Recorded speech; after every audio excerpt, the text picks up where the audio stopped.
Hare Krishna Krishna Krishna Hare Hare, Hare Ram Ram Ram Hare Hare, Hare Krishna Krishna Krishna Hare Hare, Hare Ram Ram Ram Hare Hare, Hare Krishna Krishna Krishna Hare Hare, Hare Ram Ram Ram Hare Hare. Hare Krishna, everyone. So we'll offer prayers and we'll start the discussion. Om Ajnanatimirandasya Jnananjana Shalakaya Chakshurunmilitam Yena Tasmai Shri Guruve Namah.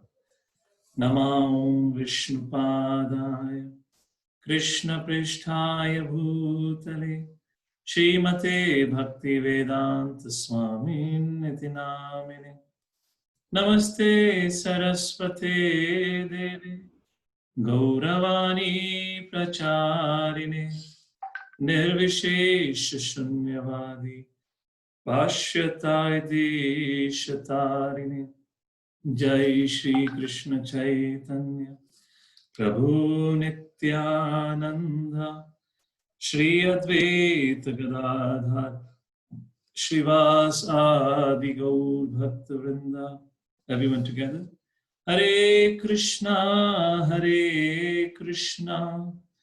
Krishna Krishna Hare Hare, Hare Ram Ram Ram Hare Hare. हरे कृष्णा। हम आप सभी का स्वागत करते हैं आज के इस सेशन में। मुझे आप जरा 1 मिनट का समय दीजिए। Let me just arrange my screen here.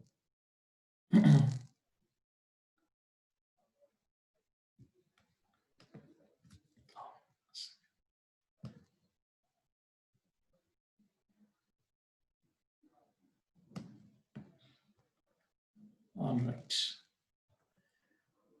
Hare Krishna. So हम महाभारत से चर्चा कर रहे हैं। हम अभी तक आदि पर्व, सभा पर्व और अब महाभारत के तीसरे पर्व वना पर्व पे हैं, जो कि महाभारत का सबसे बड़ा सेक्शन कह सकते हैं, सबसे बड़ा कैंटो कह सकते हैं, जहां पे पांडवों के 12 साल वनवास का वर्णन है। अज्ञातवास का वर्णन इस वन पर्व में नहीं आता। उसके लिए चौथा पर्व है विराट पर्व। वहां पे पांडवों का 1 साल विराट प्रदेश में या विराट के राज्य में जो अज्ञातवास में पांडवों ने बिताया था, उसका वर्णन व्यासदेव जी ने अलग से चौथे पर्व विराट पर्व में करा है। तो वन पर्व और ये 13वां सेशन है, 13वां प्रकरण है। उसकी शुरुआत करने से पहले हम साथ ही साथ भगवान श्री कृष्ण की लीलाओं का भी वर्णन कर रहे थे शुरुआत से। तो हमने पिछले सत्र में या पिछले प्रकरण में देखा किस प्रकार भगवान श्री कृष्ण नंद महाराज, मदर यशोदा और सारे ब्रजवासी गोकुल छोड़कर वृंदावन प्रस्ताव करते हैं। और प्रस्ताव करने का प्रमुख कारण क्या था? प्रमुख कारण यही था क्योंकि बार बार गोकुल में screen is not there. Okay, Hare Krishna. Screen visible now? Slight disturbance in audio. Let me just change the audio setting. Hare Krishna. Is this better, Vishwakiran Prabhu? Yes, Prabhuji. Yes. Okay. So something we have to make some changes in the Zoom. Okay, so I was saying किस प्रकार से, क्योंकि गोकुल में बार बार कई बार अनेक प्रकार के राक्षस और असुर आकर भगवान श्री कृष्ण पर हमला कर रहे थे। उस चीज को सोचते हुए वहां के जितने भी वरिष्ठ लोग थे, उन्होंने यही निर्णय किया कि हमें गोकुल को छोड़कर चले जाना चाहिए। हर रोज यहाँ पे एक प्रकार का टेररिस्ट अटैक हो रहा है। कभी कोई चुड़ैल कहिए या राक्षसी कहिए, एक माँ का रूप लेकर आती है, बाद में पता चलता है कि वो एक राक्षस थी, जैसे कि पूतना का एग्जाम्पल। एक भवंडर का रूप लेकर आता है, बाद में पता चलता है कि वो तृणावत नाम का एक राक्षस था। इस प्रकार से यहाँ पे बहुत बहुत हमले हो रहे हैं। हमें इस जगह को छोड़कर, वृंदावन तो बहुत बड़ा है, वृंदावन या ब्रजमंडल बहुत बड़ी जगह है, हम दूसरी जगह प्रस्ताव करते हैं। इस प्रकार से ब्रजवासी गोकुल से अपना सारा सामान सब कुछ इकट्ठा करके गाय बैल और बाकी सभी पशु और सभी लोगों के संग जमुना के उस पार वृंदावन में आकर विराजमान होते हैं, वहां आकर रहने लगते हैं। तो उसी समय ये करीबन 3.5 साल की बात है, 3.5 साल के करीबन की बात है जब भगवान श्री कृष्ण थे। उसके बाद ये वृंदावन में प्रस्ताव हुआ और जब भगवान 4 साल के हुए तो क्योंकि वो वैश्य धर्म में या कुल में उनका बचपन बीता था, तो नंद महाराज काउस की रक्षा करा करते थे, गैया का संरक्षण करा करते थे। तो उनके पास 9 लाख काउस थी, ये गाय थी। उसी प्रकार सभी ब्रजवासियों के पास हर कोई ब्रजवासी गो रक्षा किया करता था या गो सेवा किया करता था। तो उस समय वहां कल्चर था कि जब बच्चा 4-4.5 साल का हुआ करता था तो उसको गाय के बछड़ों के संग जंगल में भेजा जाता था। तो हमने चर्चा करी थी कैसे किस प्रकार भगवान श्री कृष्ण बड़ी मुश्किल से यशोदा मैया को मनाते हैं और अंत में यशोदा मैया अगर मानती हैं कृष्ण को, छोटे से कृष्ण को बलराम जी के संग बछड़ों के संग जंगल में भेजने के लिए, तो वो तब होता है जब नंद महाराज आके उनसे प्रार्थना करते हैं, उनको समझाते हैं कि नहीं ये इनके लिए आवश्यक है, क्योंकि अगर अभी से ये इस प्रकार की ट्रेनिंग लेंगे तो आगे जाकर ये बड़ी गाय की रक्षा कर पाएंगे, उनका ध्यान रख पाएंगे। तो हम चर्चा कर रहे थे कि उस जमाने में ट्रेनिंग एजुकेशन थोड़ा अलग हुआ करता था। एनीवेज ये सब पिछले प्रकरण का चर्चा है। तो वृंदावन में भगवान श्री कृष्ण अधिकतर अपना समय अपने सखों के संग बिताया करते थे, क्योंकि उनका ज्यादातर दिन जंगल में बीता करता था अपने ग्वाल बाल और अपनी गैया या अपनी बछड़ों के साथ। तो इस प्रकार से भगवान श्री कृष्ण अपना समय बिता रहे थे। पर यहाँ पर कंस को पता था कि किस प्रकार नंद महाराज और सभी ब्रजवासी वृंदावन में शिफ्ट हो चुके हैं, तो उसने वहां पे वृंदावन में अब राक्षसों को भेजना शुरू करा। तो पिछली बार हमने 2 राक्षसों की चर्चा करी थी।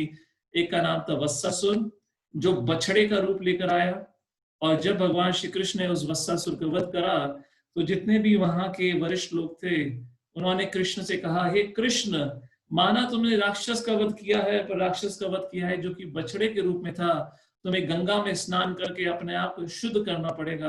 तो उस समय भगवान श्री कृष्ण गोवर्धन के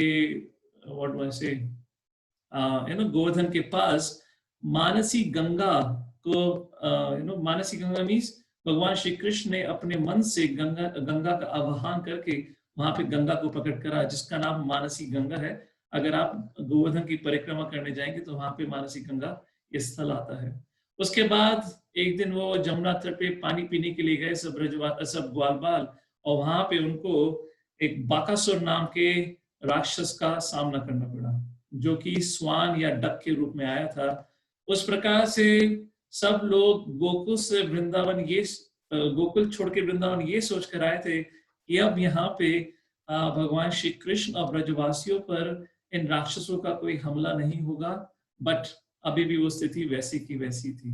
और आज संक्षेप में, मैं ज्यादा वर्णन नहीं करूंगा इस चीज पे, बस संक्षेप में एक और राक्षस का वर्णन करेंगे जो भगवान श्री कृष्ण को मारने के लिए जिसको कंस ने भेजा था। उसका नाम था अघासुर। अघा का मतलब होता है पाप। अघासुर मतलब वो जिसने दुनिया भर के सारे पाप करे हो, या ये कहिए जो पापों का राजा हो, जो पाप कर्म का सबसे सर्वश्रेष्ठ जो व्यक्ति हो, उसका नाम अघासुर एक प्रकार से अघा। तो ये अघासुर इसका पुराना रिश्ता रहा भगवान श्री कृष्ण से, क्योंकि अघासुर अपने परिवार में सबसे छोटा था। इससे बड़ा था बाकासुर और बाकासुर से बड़ा था पूतना। तो भगवान श्री कृष्ण ऑलरेडी पूतना और बाकासुर का वध कर चुके थे, और अघासुर बहुत क्रोधित होकर भगवान श्री कृष्ण को मारने के लिए, उनका वध करने के लिए आया। और ये एक पाइथन के ये सर्प के रूप में इसने बहुत विशाल रूप धारण कर कर वहां ग्वाल बालों के सामने आके वो खड़ा हो गया। इसने अपना मुंह खोला हुआ है, और जब ग्वाल बालों ने देखा तो उनको लगा कि ये बहुत बड़ी गुफा है, हमारे लिए एक नई खेलने की जगह है, तो क्यों ना इस गुफा में घुसकर हम खेलते हैं। कृष्ण की आंखों के सामने सारे के सारे ग्वाल बाल और सारी की सारी बछड़े या गाय के छोटे छोटे बछड़े, वो सब कृष्ण की आंखों के सामने इस अघासुर के मुंह में घुस रहे हैं। और जब ये सारे ग्वाल बाल अघासुर के मुंह में घुस रहे थे तो कुछ ग्वाल बाल बोले, अरे कैसी गुफा है, इसमें से कितनी गंदी बदबू आ रही है।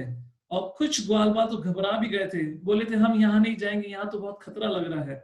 तो जैसे बच्चों के बीच में होता है, अगर कोई बच्चा खेलने के लिए मना करे तो बाकी बच्चे क्या कहते हैं, अगर नहीं खेलेगा तो हम तुझे ग्रुप से बाहर निकाल देंगे। तो इस प्रकार से सब लोग को मनाते हुए सारे ग्वाल बाल अंत में इस अघासुर के मुंह में घुस जाते हैं। और जिनको डर भी लग रहा था तो बाकी लोग ये कह रहे थे, अरे चिंता करने की क्या जरूरत है, हमारे पास तो कृष्णा है, उसने पूतना तृणावत ना जाने कितने कितने बड़े राक्षसों का वध किया है, चिंता मत करो, अगर ये राक्षस भी निकला तो कृष्णा देख लेगा, हमें किस बात की घबराहट की, हमें किस बात की चिंता है। अनुदर भगवान श्री कृष्ण दूर से खड़े होकर देख रहे हैं कि किस प्रकार उनके सारे ग्वाल बाल और सारे के सारे बछड़े इस राक्षस के मुंह में घुस रहे हैं। और भगवान चिंता कर रहे हैं कि मैं कैसे इन ग्वाल बाल, अपने सखों और अपने इन काफ्स या बछड़ों को बचाऊं। उस समय भगवान श्री कृष्ण ने निर्णय लिया कि मुझे खुद इस अघासुर के मुंह में घुसना चाहिए। जैसे ही भगवान श्री कृष्ण अघासुर के मुंह में घुसते हैं, उसी समय तुरंत अघासुर अपना मुंह बंद कर लेता है। और यहाँ पे जब भगवान श्री कृष्ण अघासुर के मुंह के अंदर पहुंचे, तो क्योंकि ये सांप था, जहरीला सांप होता है, तो उसकी उस गंध से जब ये सारे बछड़े और ग्वाल बाल अघासुर के मुंह के अंदर घुसे थे, तो ऑलरेडी उनका एक प्रकार से कहा जाए तो निधन हो चुका था, और एक तरीके कह सकते हैं मूर्छित हो चुके थे। दो तीन जगह अलग अलग टिप्पणियां की गई हैं।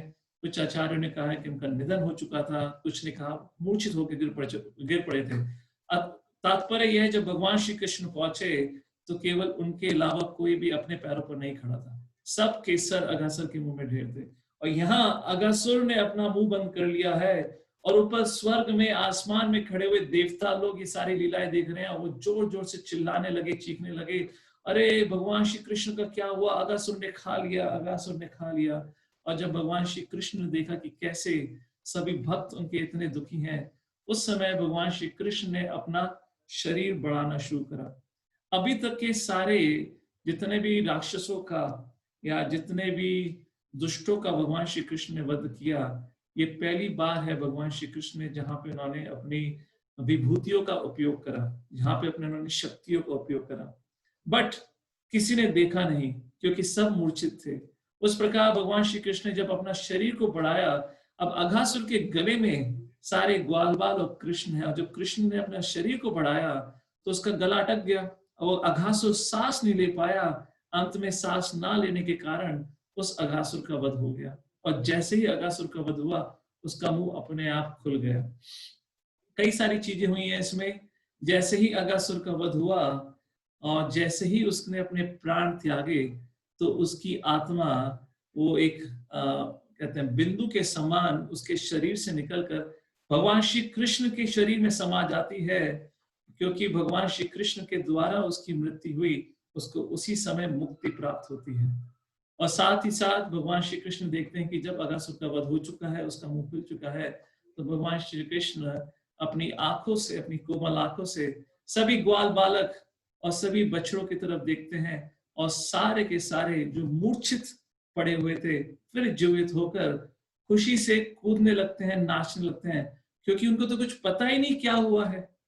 और वो कहते हैं, जय कृष्णा, हमारा कन्हैया कितना हाउ पावरफुल, हमारे कन्हैया ने हमारी सुरक्षा करी, क्या हुआ क्या नहीं हुआ कुछ अघासुर को, कुछ ग्वाल वालों को कुछ पता नहीं है। इतना पता है कि वो मूर्छित होकर गिरे थे, हमारे कृष्ण ने हमें बचा लिया है। और जैसे ही अघासुर का वध हुआ, सब देवता लोग स्वर्ग से देख रहे हैं, और सबने देखा किस प्रकार अघासुर की आत्मा भगवान श्री कृष्ण के शरीर में लीन हो गई है, उसको सायुज्य मुक्ति प्राप्त हो गई है। तो बताया जाता है कि स्वर्ग लोक से लेकर तप लोक तक, वहां पे हर लोक तक, वहां पे हर जगह एक तरीके से खुशियां मनाई जा रही हैं। सब लोग वहां पे एक तरह का त्योहार मना रहे हैं कि भगवान श्री कृष्ण ने आज क्या अनोखी लीला करी है।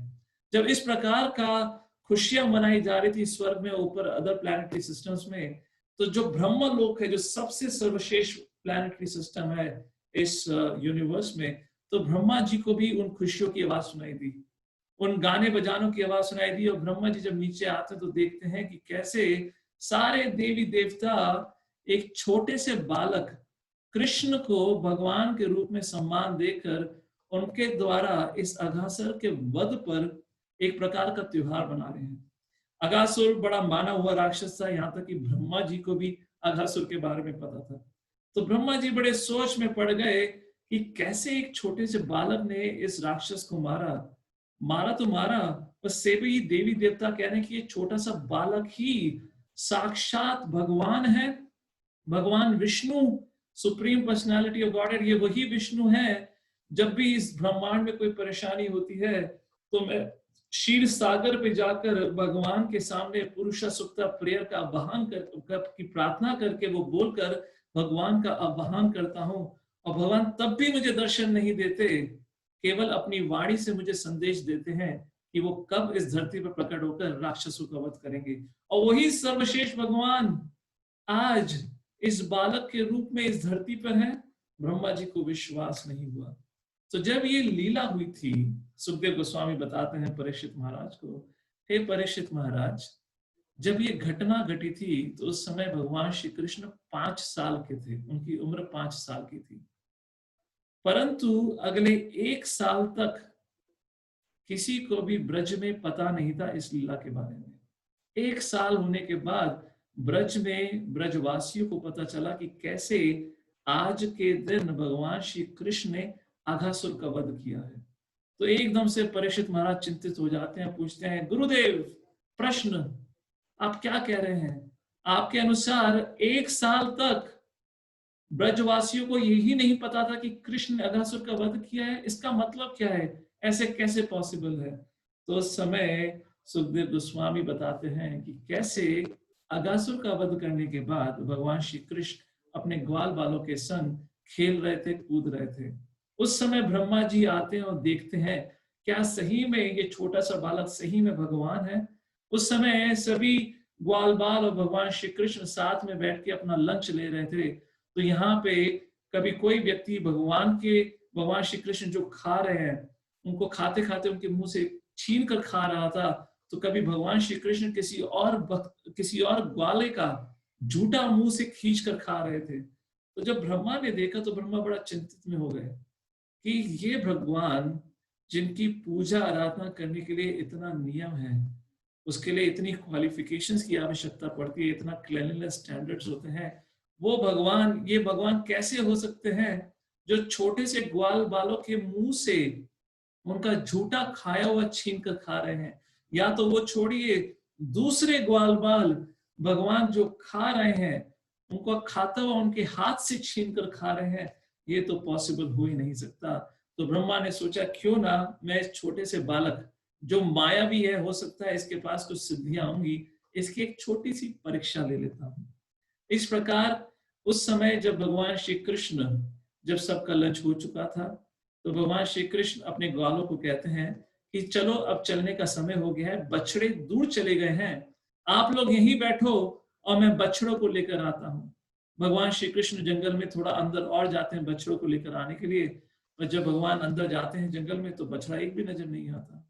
भगवान श्री कृष्ण वापस उस पेड़ के नीचे आते हैं जहां बैठकर वो अपने सभी ग्वाल बालों के संग लंच कर रहे थे, और जब भगवान श्री कृष्ण वहां पहुंचते हैं तो देखते हैं कि वहां पे भी कोई ग्वाल बाल नहीं है।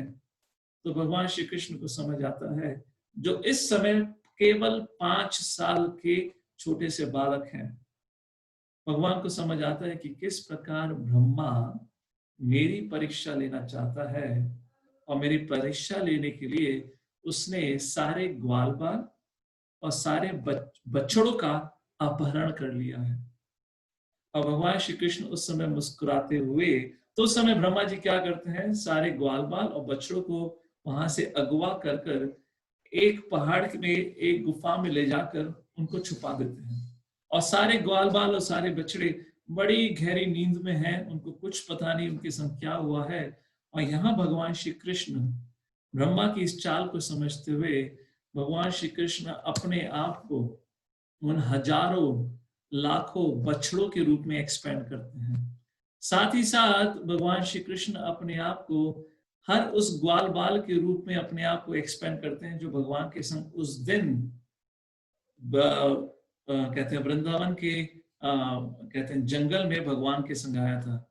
मतलब क्या है, पहली बात, उस दिन बलराम जी, इस पर्टिकुलर दिन बलराम जी आज जंगल नहीं आए थे।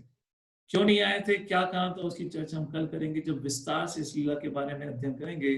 पर इस समय भगवान श्री कृष्ण जो 5 साल के हैं, उन्होंने अपने आप को हजारों और लाखों संख्या में विस्तारित किया है, एक्सपेंड किया है। जितने भी ग्वाल बाल थे, अब वो ग्वाल बाल नहीं है, वो साक्षात भगवान श्री कृष्ण है जो कि उन ग्वाल बाल के रूप में है। जितने बछड़े थे वो बछड़े नहीं हैं, वो भगवान श्री कृष्ण साक्षात हैं, बट बछड़ों के रूप में। उस प्रकार से भगवान श्री कृष्ण अगले 1 साल तक इस प्रकार की लीला रचते रहे। 1 साल का मतलब क्या है, क्योंकि ब्रह्मा ने जब इन सारे ग्वाल बाल और बछड़ों को छुपाया था, तो सिर्फ वो अपने 1 सेकंड, अपने लोक के अनुसार 1 सेकंड समय के लिए वहां से चला गया था। और जब वो 1 सेकंड ब्रह्म लोक के अनुसार जब 1 सेकंड के समय के बाद वापस आया, तो भारत के समय, धरती के समय के अनुसार 1 साल बीत चुका था। फिर क्या हुआ और किस प्रकार ब्रह्मा, जो भगवान की परीक्षा लेना चाहते थे, ब्रह्मा के संग क्या हुआ। ब्रह्मा ने जब आके देखा कि अरे, उनके चारों सिर हिल चुके थे, वो आश्चर्यचकित रह चुके थे। अरे ये कैसे, इन सारे बछड़ों को और ग्वाल बालों को तो मैंने अपहरण किया था। ब्रह्मा जी उस गुफा में जाते हैं, गुफा में जाके देखते तो वहां सबके सब अभी भी वैसे के वैसे ही हैं। वापस जंगल में आते हैं, फिर देखते हैं अरे ये क्या चल रहा है, यहाँ पे भी ग्वाल बाल, वहां पे भी ग्वाल बाल, यहाँ पे भी बछड़े, वहां पे भी बछड़े। ब्रह्मा जी के चारों से चारों तरफ घूम घूम कर ब्रह्मा जी परेशान होकर गिर पड़ते हैं। उनको सब समझ आता है, अरे ये कोई छोटा सा बालक नहीं है। और उस समय ब्रह्मा जी को दर्शन होते हैं कि किस प्रकार सभी ग्वाल बाल और सभी बछड़ों में भगवान विष्णु या कृष्ण का अवतार या एक्सपेंशन हुआ था। तो आगे क्या होता है उसकी चर्चा हम कल करेंगे। पर सार में अगर आप ये कृष्ण की इन प्रकार की लीलाओं और जो आज महाभारत में हम चर्चा करने वाले हैं, अगर आप उन चीजों को पढ़ें या उन पे ध्यान से उस पर थोड़ा सोचें, तो इतना तो क्लियर हो जाता है कि जो काफी लोग जो अज्ञानता के कारण, ज्ञान ना होने के कारण कहते हैं कि कृष्ण एक मायावी बालक था, उसने शिव पे या ब्रह्मा पे ध्यान लगाकर अपनी सारी शक्तियां प्राप्त करी थी, इसलिए वो इतना शक्तिशाली हुआ था। तो प्रभुपाद इस बात पे हमेशा कहा करते थे कि अगर भगवान श्री कृष्ण ने ध्यान लगाकर सारी शक्तियों को प्राप्त किया था, तो वो उस समय का क्या था जब भगवान श्री कृष्ण सिर्फ पैदा ही हुए थे और जब पूतना भगवान श्री कृष्ण का वध करने के लिए आई थी। भगवान श्री कृष्ण ने तो उस समय चलना बोलना भी नहीं सीखा था, तो किस प्रकार भगवान श्री कृष्ण पूतना, शक्तासुर, तृणावत का वध कर सकते थे। तो ये जो सारी लीलाएं हैं, इनको सुनना, इनका स्मरण करना, इस पे चर्चा करना इसलिए आवश्यक है क्योंकि आज की तारीख में ज्यादातर लोग भगवान श्री कृष्ण की रासलीला सुनने का सुनने पे जोर देते हैं, इच्छा प्रकट करते हैं। और जब रासलीला सुनने का इच्छा प्रकट करते हैं, रासलीला पढ़ते हैं, तो वो भगवान को भगवान की नजर से नहीं देखते, वो देखते हैं ये कोई ऑर्डिनरी लड़का है और जिसकी कई सारी गर्लफ्रेंड्स थी। और उस नजरिए से सोच के सोचते हैं कि अगर इस ग्वाले की इतनी सारी गर्लफ्रेंड हो सकती थी, तो हमारी क्यों नहीं हो सकती। उस प्रकार से भगवान श्री कृष्ण कौन थे, कौन है, उस चीज को ना समझते हुए लोग गलत फहमी कर बैठते हैं। जैसे आज मेरे ख्याल से आज या कल आप लोग के पास एक पिटीशन आया होगा, साइन द पिटीशन, क्योंकि शायद साउथ इंडिया में कोई मूवी बनी है हाल ही में, मुझे डिटेल्स तो नहीं पता, मूवी बनी है जहाँ पे भगवान के इस रासलीला के बारे में चर्चा हुई है, जो कि मॉडर्न कॉन्टेक्स्ट में दिखाया है और मेरे ख्याल से उसमें काफी बदसलूकी और काफी गलत इंफॉर्मेशन दिखाई है। तो इस प्रकार की चीजें चलती हैं जब लोग शास्त्र का अध्ययन नहीं करते और ये समझने का प्रयत्न नहीं करते कि जिस भगवान श्री कृष्ण को एक आम साधारण आदमी मानते हैं, उनके सामने तो ब्रह्मा जी भी विचलित हो गए थे, आश्चर्यचकित रह गए थे। और इस प्रकार जब आज महाभारत का चर्चा करेंगे तो आप महाभारत में भी देखेंगे कैसे भीष्म, राजसूय यज्ञ की तुम चर्चा कर चुके हैं, कैसे भीष्म सबके सामने ये ठहराते हैं, बताते हैं कि कैसे भगवान श्री कृष्ण ही सर्वश्रेष्ठ हैं। केवल भीष्म नहीं, व्यासदेव जी, और आज तो मार्कंडेय ऋषि, जब हम चर्चा करेंगे मार्कंडेय ऋषि की बात होगी, आज के इस सत्र में देखेंगे मार्कंडेय ऋषि जो जिनको भगवान शिव से काफी काफी लंबी उम्र का वरदान मिला था, जो कि इस दुनिया जब ये 4 युग खत्म होते हैं, सत्य, त्रेता, द्वापर, कलयुग, इस 4 युग के खत्म होने के बाद भी उनकी मृत्यु नहीं होती। वो पिछले 6-7 ऐसे युग साइकिल से जीवित व्यक्ति, कई एक प्रकार से सबसे वरिष्ठ वो संत, वो ऋषि जब पांडव से मिलना आता है जंगल में, तो पांडवों को वो क्या बताता है उसका वर्णन करेंगे आज। पर देखा जाए तो मार्कंडेय ऋषि यही कहते हैं कि इस दुनिया में अगर कोई सबसे सर्वश्रेष्ठ है या कोई भगवान है, वो है भगवान श्री कृष्ण। तो चाहे भगवान श्री कृष्ण की लीलाएं हो, चाहे महाभारत में कई बार इस चीज का चर्चा हो कि कैसे भगवान श्री कृष्ण सर्वश्रेष्ठ हैं या भगवान है, पर लोग इन सब चीजों को नकार देते हैं एक बात बोलकर, क्या ये सारी तो काल्पनिक कथाएं हैं। तो उम्मीद करता हूं आप लोगों ने इस महाभारत के स्टार्टिंग के पहले और दूसरे सेशन सुने होंगे, जहां पे हमने चर्चा करी थी कि कैसे महाभारत कोई काल्पनिक कथाएं नहीं है, ये वास्तविक कथा है। ये हमारे इस भारतवर्ष, इस पूरे धरती का इतिहास है। तो चलिए इसी के साथ आगे की ब्रह्मा विमोहन लीला का चर्चा हम कल करेंगे।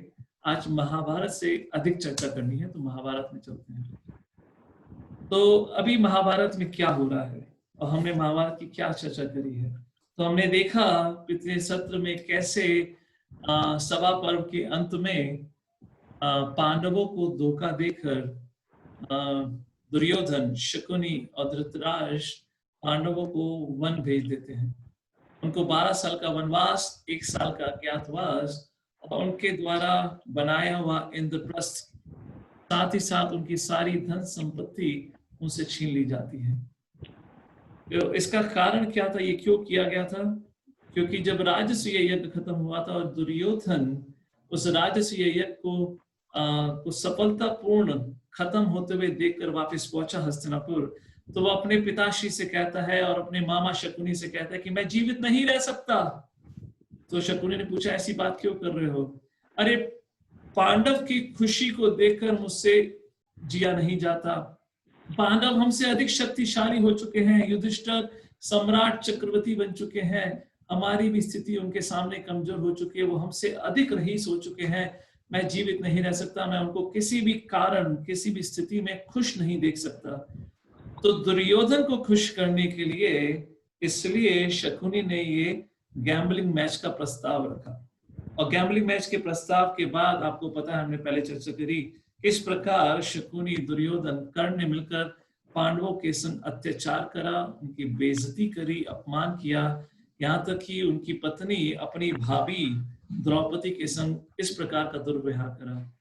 और अंत में उनको 12 साल वनवास, 1 साल अज्ञातवास भेज दिया, उनकी सारी धन संपत्ति उनसे छीन ली। तो प्रश्न ये बनता है, क्या फाइनली दुर्योधन खुश है? क्या अब दुर्योधन खुश है? उसने सब कुछ छीन लिया, जिसके चीज से उसको पांडवों से द्वेष था, उनकी शक्ति, उनकी धन, उनकी संपत्ति, उनका सम्मान। दुर्योधन ने उस गैम्बलिंग मैच के जरिए शकुनी और कर्ण के संग मिलकर और धृतराष्ट्र के संग मिलकर दुर्योधन ने सब पांडवों से छीन लिया है। क्योंकि दुर्योधन चाहता था कि वो उस दुनिया का सबसे शक्तिशाली, सबसे रईस, सबसे बड़ा व्यक्ति बने, और आज दुर्योधन बन चुका है। क्योंकि दुर्योधन के सामने उसका सामना करने वाला कोई नहीं है। पांडवों से वो सब कुछ छीन चुका है। एक प्रकार से उनको नग्न करके दुर्योधन ने पांडवों को जंगल में भेज दिया है। तो क्या अब दुर्योधन खुश है? Is Duryodhan happy now?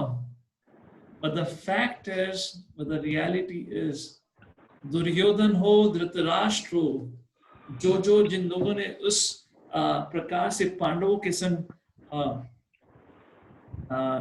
क्या प्रकार से धोखा किया था, हमें लगता हो, हमें लग सकता है कि now Duryodhana will be happy, but नहीं, ना ही तो दुर्योधन खुश था, ना ही धृतराष्ट्र खुश था। यहाँ तक कि धृतराष्ट्र की तो हालत इतनी खराब थी, उसका रात का नींद उड़ गया। कहते ना हिंदी में, रात की नींद और दिन का चैन दोनों गायब हो चुका था। वो धृतराष्ट्र जिसको राजगद्दी से इतना प्रेम था, अब उसको राजगद्दी पर बैठते हुए डर लगता था। जिसको रॉयल प्लेजर्स से, जिस प्रकार का उसका सम्मान, जो चीज उसको मिला करता था, उससे इतनी आसक्ति थी, अब उसे उस चीज को स्वीकार करते हुए घबराहट महसूस होती थी। जितनी भी जनता थी हस्तिनापुर की, सारी की सारी जनता दुर्योधन, धृतराष्ट्र, यहाँ तक कि भीष्म, कृपा और द्रोणाचार्य के खिलाफ हो चुकी थी। और अब उनकी स्थिति को और खराब करने के लिए नारद मुनि वहां पहुंच जाते हैं, और नारद मुनि जाके कहते हैं धृतराष्ट्र, दुर्योधन से, सबसे, कि धृतराष्ट्र, जो तुमने पांडवों के संग किया है बहुत बहुत गलत है। अब तुम सबका सर्वनाश होगा, क्योंकि तुमने द्रौपदी के संग इस प्रकार का बुरा व्यवहार किया है। भीमन ने जो प्रतिज्ञा ली है, अर्जुन ने जो प्रतिज्ञा ली है, वो सब अपनी प्रतिज्ञा पूर्ण कर पाएंगे और तुम्हारे पूरे वंश का सर्वनाश होगा। ना पहले तो इनको सिर्फ भय था, अब तो कंफर्मेशन मिल गई है। किससे? नारद मुनि। नारद मुनि कोई ऑर्डिनरी संत नहीं थे। धृतराष्ट्र भी जानते हैं नारद मुनि कौन है। He is eternal spaceman, you know. और जो नारद मुनि बोलते हैं वो सच ही होता है। अब इस चीज को सुनकर धृतराष्ट्र तो बेचारा पहले ही पागल हो चुका था, दुर्योधन भी बड़ा ही विचलित हो जाता है। अगर एक तरीके से देखा जाए, कौरवों के पास सब सुख शांति के एक तरीके से आयोजन है। What do we see in Hindi? Externally, they have everything that an ordinary person thinks can buy me happiness. हर कोई आम आदमी यही सोचता है कि मेरे पे धन संपत्ति होगी, मेरे पे सामग्री होगी, जितने मेरे पे पोजेशंस होंगे, जितना मेरा नेम फेम रेपुटेशन होगा, मुझे उतना ही सुख प्राप्त होगा। अगर देखा जाए तो धृतराष्ट्र, दुर्योधन के पास सब कुछ था, अधिक से अधिक था, और उनकी स्थिति अभी भी बदतर है। इसका मतलब क्या है? कौन खुश होता है और कौन दुखी होता है? A man is a prisoner of his mind. This is Franklin D. Roosevelt, the 32nd president of USA, said this. इसी प्रकार काफी ग्रेट फिलोसफर्स ने कहा है कि जो भी सुख और शांति या खुशी का जो एहसास है, वो हमारे शरीर का नहीं होता, हमारी आत्मा का नहीं होता, वो हमारी मन की स्थिति के अनुसार होता है। अगर हमारा मन उस समय उस स्थिति में शांति महसूस करता है तो then we are peaceful. अगर हमारा मन दुखी है तो then we are suffering. और मन की स्थिति, मन खुश है या मन दुखी है, वो इस पे डिपेंड नहीं करता कि हम सोने के महल में रह रहे हैं या सड़क पर हैं। वो डिपेंड करता है कि हमने अपने मन को किस प्रकार से ट्रेन करा है। अगर सच्चाई में देखा जाए, अगर आज दुनिया में कोविड को लेकर पैंडेमिक के रूप में कहा गया है कि बहुत बड़ा पैंडेमिक है, वो तो अभी कुछ 3-4 महीना पहले वाला ही पैंडेमिक है।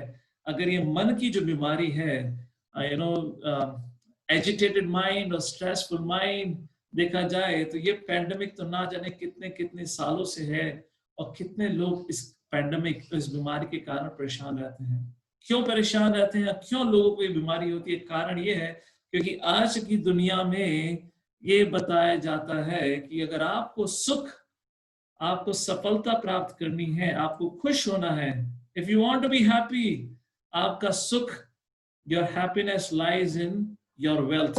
आप कितना पैसा कमाते हैं, कितना प्रॉपर्टी इकट्ठा करते हैं, कितना नेम या कितना रेपुटेशन आप अपना बढ़ाते हैं, कितनी बड़ी पोजीशन पाते हैं, उसके अनुसार आपको खुशी प्राप्त होगी। ये हमें आज का एजुकेशन सिस्टम सिखाता है। अगर उस नजरिए से देखा जाए तो दुर्योधन से सबसे खुशी होना चाहिए था।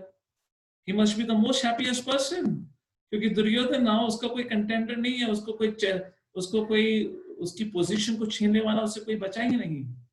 He is about to become the king of the whole world. तो फिर क्यों दुर्योधन इतना दुखी है?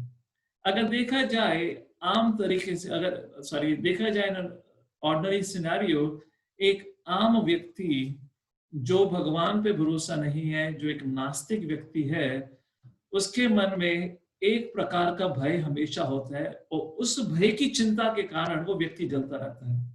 और वो क्या भय होता है? जो हर एक आम व्यक्ति का भय होता है, वो होता है, मैंने जो कमाया है, जो इतनी मेहनत करके मैंने जो चीजें इकट्ठा करी हैं, कहीं वो मुझसे छीन ली ना जाए। Is that correct? Is there an anxiety of a common man? Let's do a little interaction. Is chat is enabled? एक आम व्यक्ति का, चाहे रईस हो चाहे गरीब हो, कोई भी हो, हर व्यक्ति की ये चिंता तो रहती है, एक भय बना रहता है कि जो मैंने इतनी मेहनत करके कमाया है वो मुझसे छीन ना लिया जाए, कोई मुझे धोखा ना दे दे। तो सोचिए, अगर ये आम व्यक्ति की चिंता है, दुर्योधन की तो डबल चिंता थी। और दुर्योधन और धृतराष्ट्र की दूसरी चिंता क्या थी? उन्हें केवल नास्तिक होने के कारण इस चीज की चिंता नहीं, इस चीज की चिंता थी क्योंकि उनका भगवान पे भरोसा था नहीं। उनको ये नहीं पता था इस जीवन के बाद भी जीवन है, और अगर मैं बुरे कर्म करूंगा तो मुझे उसकी सजा मिल सकती है। साथ ही साथ दुर्योधन और धृतराष्ट्र का दूसरा भय भी था। क्या भय था? क्योंकि जैसे कोई भी व्यक्ति अगर कभी गलत काम करता है, उसके अंदर हमेशा इस चीज की चिंता बनी रहती है, अगर मैं कल पकड़ा गया तो मुझे अपने गलत काम का दंड मिलेगा। और इसी चीज का भय धृतराष्ट्र को दिन प्रतिदिन खा रहा था, और उसी चीज का भय नारद मुनि दुर्योधन को भी दे गए। जब नारद मुनि ने दुर्योधन और धृतराष्ट्र को बोला कि तुम लोगों ने इसके अपने करतूतों के कारण अपने वंश का सर्वनाश कर लिया है, 13 साल बाद जब पांडव आएंगे तुम सबका सर्वनाश करेंगे। तो अब दुर्योधन, जो चीज उसने पाई है उसका खोने का डर तो है ही, साथ ही साथ उसके जीवन में एक बहुत बड़ा डर आ गया है। क्या? अपने जीवन को खो देने का। And he has that fear of punishment. अगर आप पांडवों की स्थिति को देखें, पांडवों ने सब कुछ खो दिया है। पांडवों ने इतनी मेहनत करके जो भी कमाया था, जो भी बनाया था, राजसूय यज्ञ करा था, उन्होंने कोई एक फेयर फाइट में नहीं खोया, उनसे धोखा करके उनको पता है कि उनके संग धोखा हो रहा है, फिर भी उन्होंने, युधिष्ठिर महाराज ने उसके खिलाफ कुछ कहे बिना अपनी हार मानते हुए जंगल में आके चले गए हैं। क्या पांडवों को, क्या युधिष्ठिर महाराज को एक भी प्रकार का इस प्रकार की चिंता थी? क्या एक भी ऐसा दिन था जब युधिष्ठिर महाराज जंगल में रात को सो ना पाए हो, उनको किसी प्रकार का भय हो? क्योंकि जो उन्होंने कमाया था वो तो ऑलरेडी खो चुके थे, उन सब से मुक्त हो चुके थे, और उन्होंने कभी कोई पाप कर्म करा नहीं था, तो दूसरा भय भी नहीं था। यहाँ पे पांडव सब कुछ खोने के बाद भी सुख और शांति से अपने 12 साल जंगल में व्यतीत करते हैं। बहुत एडवेंचरस 12 years हैं, उसकी हम आगे चर्चा करेंगे। How they really enjoyed their 12 years of life in the forest. Particularly Yudhishthir महाराज। युधिष्ठिर महाराज तो इतने खुश थे कि एक दिन द्रौपदी को जाके युधिष्ठिर महाराज को डांटना पड़ा कि तुम्हें शर्म नहीं आती, तुमने सब कुछ खो दिया, मानती हो तुम धर्म का पालन करते हो, पर तुम्हारे कारण मेरी बेइज्जती हुई, तुम्हारे भाइयों के संग अन्याय हुआ, और तुम यह सुख शांति से जंगल में बैठकर ब्राह्मणों के संग चर्चा कर रहे हो। अब ब्राह्मणों के संग कहते हैं वेद शास्त्र का अध्ययन कर रहे हो। आपको अपने धर्म का कुछ पालन नहीं करना, आप इस दुनिया के राजा हो, क्यों नहीं तैयारी करते? तो युधिष्ठिर महाराज क्या कहते हैं वो हम थोड़ी देर में आपको आगे बताएंगे। पर सार ये है, युधिष्ठिर महाराज बड़े खुशी से अपना जीवन व्यतीत कर रहे हैं, और यहाँ पे दुर्योधन, उसके पास सब कुछ होते हुए भी वो सबसे दुखी है। तो क्या दुर्योधन ने सही में कुछ पाया? उसने सब कुछ पाकर भी सब कुछ खो दिया, और युधिष्ठिर महाराज ने सब कुछ खोकर भी सब कुछ पा लिया। कारण क्या है? क्योंकि दुर्योधन हमेशा उसने अधर्म का साथ दिया, और जो कि युधिष्ठिर महाराज थे उन्होंने हमेशा धर्म का साथ दिया। मैं कृपा करके आपसे रिक्वेस्ट करता हूँ कि जब आप आगे अब महाभारत की कथा सुनेंगे, अध्ययन करेंगे, आप दुर्योधन और युधिष्ठिर महाराज की जब कहानी है उसको इस नजरिए से देखिएगा कि जो व्यक्ति भगवान में भरोसा रखकर अपना जीवन व्यतीत करता है तो उसके संग क्या होता है, और जो व्यक्ति भगवान में भरोसा नहीं करता, भगवान के खिलाफ रहता है या अपने मन के अनुसार जीवन व्यतीत करता है, तो उसके संग क्या होता है। युधिष्ठिर महाराज जो भगवान पे भरोसा करते हैं उनके ऊपर कई प्रकार की कठिनाइयां आई, और कभी भी उन्होंने भगवान के ऊपर संदेह नहीं किया, कभी भी उन्होंने धर्म को नहीं त्यागा। और यहाँ दुर्योधन हमेशा छल कपट करके दूसरों के सहारे पे, भीष्म पिता हो, द्रोणाचार्य हो, कृपाचार्य हो, या शकुनी हो या कर्ण हो, उनके सहारे हमेशा वो जीतता रहा, पर वो जीतते हुए भी हारता रहा, क्योंकि वो कभी भी संतुष्ट नहीं रहा। आगे मैं आज इस सत्र में आपको उसके कुछ और उदाहरण दूंगा। तो धर्म का पालन युधिष्ठिर महाराज हमेशा करते रहे, इसलिए वो खुशी रहे या खुश रहे। धर्म की डेफिनेशन क्या है, धर्म का मतलब क्या है, हमारे शास्त्र में क्या बताया गया है? सवै पुंसाम परो धर्मो यतो भक्तिर अधोक सजे। धर्म का मतलब क्या है, धर्म की डेफिनेशन क्या है? धर्म वही कर्म है जिस कर्म के करने से हमारी भगवान के प्रति भक्ति बढ़े, हमारे भगवान के प्रति आस्था बढ़े, श्रद्धा बढ़े, भगवान के प्रति प्रेम जागे, उसी को धर्म माना गया है। और उसके अलावा सब एक प्रकार से अधर्म है या वो धर्म नहीं है। तो अगर आज की दुनिया में बात करी जाए, according to the current situation, लोगों के नजरिए के अनुसार आज क्या सुख देता है, what gives the greatest happiness? आज का स्लोगन है मनी इज हनी। अगर मेरे पे धन है, मेरे पे संपत्ति है, मैं उसको कैसे प्राप्त करूं वो मत पूछो। मैं जुआ खेल के स्टॉक मार्केट में या जो भी डिफरेंट चीजें होती है वहां इन्वेस्ट करके बस जैसे तैसे मैं पैसा कमा लूं, अगर मुझे पैसा मिल जाए तो मैं बहुत खुश हूंगा। एक बार एक रिपोर्टर ने एक संत से प्रश्न पूछा था कि आप बताइए, आप पूरी दुनिया भर में भ्रमण करते हैं, आपके अनुसार इस दुनिया में सबसे आश्चर्यजनक चीज क्या है? यही इस प्रकार का सेम प्रकार का प्रश्न आगे जाकर इसी वन पर्व में युधिष्ठिर महाराज से पूछा जाएगा, उसकी चर्चा तब करेंगे। फिलहाल आज की तारीख में, आज इस युग में, आज के एक रिपोर्टर ने इस संत से पूछा, आपके अनुसार इस दुनिया में सबसे आश्चर्यजनक चीज क्या है?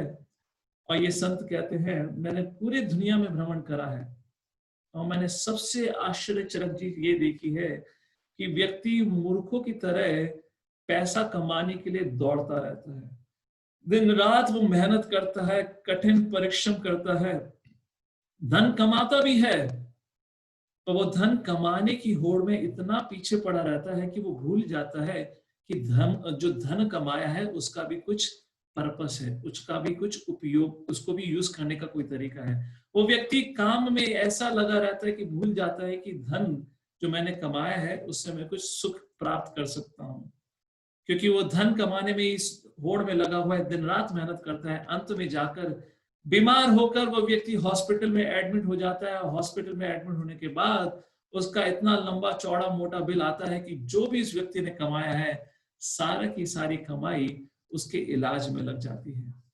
फिर रिपोर्टर ने पूछा, फिर क्या होता है स्वामी जी? एंड देन वो संत कहते हैं, फिर वो मूर्ख अस्पताल से निकलता है, फिर गधे की तरह दिन रात काम करता है पैसा कमाने के लिए, पर उस पैसे को कैसे उपयोग किया जाए ताकि उसको सुख प्राप्त हो सके, उसको इस चीज का कभी एहसास नहीं होता, ना ही उस चीज पे वो कभी समय बिताता है।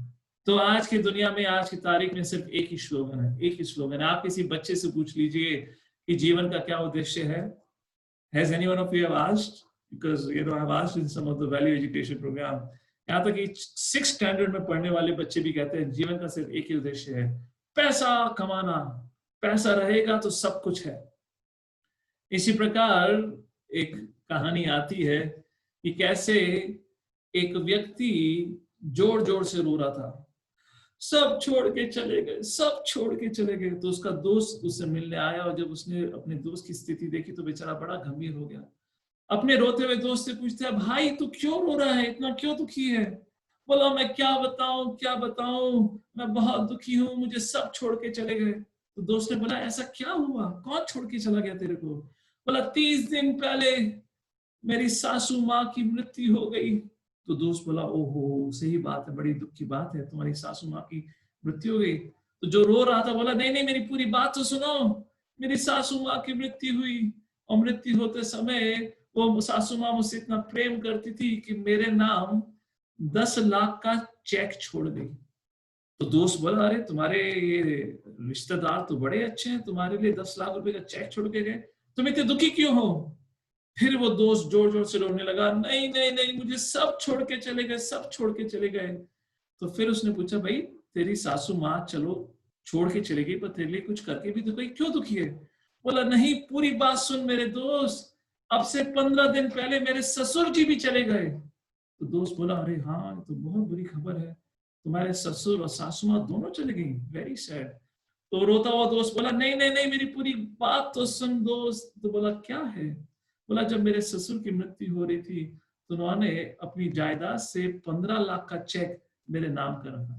तो ये दोस्त बड़ा खुश हुआ, बोला भाई तेरे रिश्तेदार तो इन लॉज तो बड़े ही दिलदार हैं, या जो भी कहिए, कि मरते समय तेरे बारे में सोचा, तेरे लिए ससुर माँ ने 10 लाख, तेरे ससुर ने 15 लाख का चेक दिया, क्यों दुखी है? फिर से जोर जोर से रोने लगा, नहीं नहीं मुझे सब छोड़ के चले गए, सब छोड़ के चले गए। तो दोस्त ने बोला भाई तू क्यों रो रहा है? बोला 5 दिन पहले मेरी सिस्टर इन लॉ, उसकी भी मृत्यु हो गई, पर मरते समय वो मेरे नाम अपनी जायदाद का आखिरी पोर्शन 20 लाख रुपए भी मेरे नाम कर दिए। और फिर जोर जोर से रोने लगा। तो बोलता है भाई तेरे इतने अच्छे सास ससुर sister in law, your in laws family was so nice, they did so much for you, why are you crying? तो बोलता है क्या करूं, अब मेरे इन लॉज के यहाँ कोई मरने के लिए रह ही नहीं गया है, सब छोड़ के चले गए। मुझे इस बात का दुख हो रहा है कि अब मुझे आगे कौन पैसा देगा। And here is a person who has got enough. That is not his idea, but what he could not get because there is no other person to die, he is crying. I mean, of course, this is a foolish point, but the point is, this is what is the situation. आज हर कोई व्यक्ति पैसे को लेकर इतना crazy हो गया है, उसको लगता है अगर पैसा किसी प्रकार से मैं कमा लूं तो मेरा जीवन सर्वश्रेष्ठ हो जाएगा। और यहीं पर अगर कोई व्यक्ति भगवान की भक्ति से जुड़ता है, अगर जैसे युधिष्ठिर महाराज जो धर्म का पालन करते थे, अगर कोई व्यक्ति आज की स्थिति में अगर धर्म का पालन करने का प्रयत्न करता है तो घर वाले बड़े चिंतित हो जाते हैं, बड़े घबरा जाते हैं, बोलते हैं बेटा तुम्हारी कोई उम्र है भगवान की भक्ति करने के लिए, तुम मंदिर जाया करता था साल में एक बार, ठीक था, अब तू हर दिन मंदिर जाता है, अरे तू हर दिन मंदिर गया तो तू मंदिर में ही शिफ्ट हो गया है, ये कोई समय थोड़ा ना है। जब तू रिटायर हो जाएगा, जब तू 60 साल का हो जाएगा, जब तूने शादी सब कुछ कर लिया है, बच्चे हो गए, बच्चों को पढ़ा लिखा लिया है, जब तूने धन संपत्ति कमा ली है, इस जीवन के सुख को भोग लिया है, उसके बाद भगवान की भक्ति को करना इतनी भी क्या जल्दी है। तो जनरली लोगों की यही मान्यता है। मुझे नहीं पता आप लोगों का एक्सपीरियंस है नहीं है, मेरा तो काफी एक्सपीरियंस रहा है चीज को लेकर कि अगर कोई नौजवान अगर भगवान की भक्ति, इन अदर वर्ड्स अगर युधिष्ठिर महाराज के द्वारा स्थापित धर्म का, नॉट स्थापित बट युधिष्ठिर महाराज जैसे अगर कोई धर्म का पालन करने का प्रयत्न करता है, भगवान की भक्ति करने का प्रयत्न करता है, तो आज के समाज के लोग बड़े चिंतित हो जाते हैं। एक बार की कहानी है, एक लड़के ने हमारा ब्रह्मचारी आश्रम ज्वाइन करने की इच्छा ठानी और वो आश्रम उसने ज्वाइन करा। अच्छा खासा पढ़ा लिखा हुआ लड़का था, सब कुछ छोड़ के उसने ब्रह्मचारी जीवन का पालन करने की इच्छा रखी और वो आश्रम आके ज्वाइन हो गया और मंदिर में रहने लगा। उसके माँ बाप को पता चला तो माँ बाप बड़े चिंतित हो गए, भागे भागे यहाँ पुणे में उस अपने बच्चे को वापस लेने के लिए आए और टेम्पल प्रेसिडेंट से बहस करने लगे कि आपने कैसे हमारे बच्चे को उठा के रख लिया है, हमें अपने बच्चे को चाहिए। तो टेम्पल प्रेसिडेंट ने कहा नो प्रॉब्लम, उन्होंने उस लड़के को बुलाया, कहा देखिए आपका लड़का है, लेके जाइए। तो माँ बाप लड़के से रोने लगे, बोले बेटा ये तेरी उम्र है, ये कुछ करने का अभी तो उम्र है, पैसा कमाने के लिए, धन संपत्ति कमाने के लिए, अपना नाम रोशन करने के लिए, क्या करा है तूने, सब कुछ छोड़ दिया। जब तुम मेरी उम्र का हो जाए ना तब तुम मंदिर ज्वाइन हो जाइए, कोई प्रॉब्लम नहीं है। जैसे ही मंदिर के अध्यक्ष ने सुना कि वो कह रहे हैं कि जब तुम मेरी उम्र का हो जाए तो तुम मंदिर ज्वाइन कर लियो, तो उसी समय मंदिर के अध्यक्ष कहते हैं हाँ हाँ क्यों नहीं, सही बात कह रहे हैं, आप अभी अपने पुत्र को ले जाइए और आप मंदिर ज्वाइन कर लीजिए, आपकी तो एज हो चुकी है। बेचारे फादर और द हस्बैंड जिनकी पत्नी भी बराबर में खड़ी थी, जैसे ही उस पति या जैसे ही पिता ने सुना कि ये टेम्पल प्रेसिडेंट कह रहे हैं कि हाँ लड़के को ले जाइए, आपकी उम्र तो हो ही चुकी है मंदिर ज्वाइन करने के लिए, तो आप मंदिर में आ जाइए, तो बेचारे घबरा जाते हैं, बोलते हैं नहीं नहीं नहीं मैं निर्णय नहीं ले सकता, ये तो मेरी श्रीमती जी बताएंगी क्या मैं मंदिर ज्वाइन कर सकता हूँ नहीं कर सकता हूँ।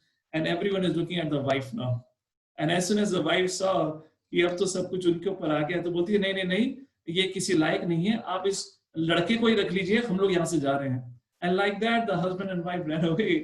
बट द पॉइंट इज हर कोई व्यक्ति यही कहता है जब भगवान या धर्म का पालन करने का बात आए, फ्यूचर में करिएगा, भविष्य में, अभी कोई आवश्यकता नहीं है। अभी हम सब दुर्योधन के द्वारा जो रास्ता दुर्योधन ने अपनाया था, एक नास्तिकता का, जो भगवान में भरोसा नहीं, विश्वास नहीं, जो सिर्फ अपनी इच्छाओं को और अपने मन के अनुसार जीवन व्यतीत करना चाहता था, उसी प्रकार से हम सबको उसी प्रकार का जीवन जीना चाहिए। और इस कारण आज की स्थिति, आज समाज की स्थिति इतनी खराब हो चुकी है। अगर आप दुर्योधन की स्थिति देखें, दुर्योधन, आप कह सकते हैं कि दुर्योधन के पास सब कुछ था। दुर्योधन सोचता था कि वो अपनी शक्ति, अपने बल पर सब कुछ जीत जाएगा, पर सब लोगों ने दुर्योधन को मना करा। व्यासदेव जी ने कहा, मैत्री मुनि ने कहा, भीष्म, द्रोण, कृपा, सबने समझाने का प्रयत्न करा, भगवान श्री कृष्ण ने समझाने का प्रयत्न करा, पर दुर्योधन हमेशा ये नकारता रहा कि भगवान का कोई अस्तित्व है।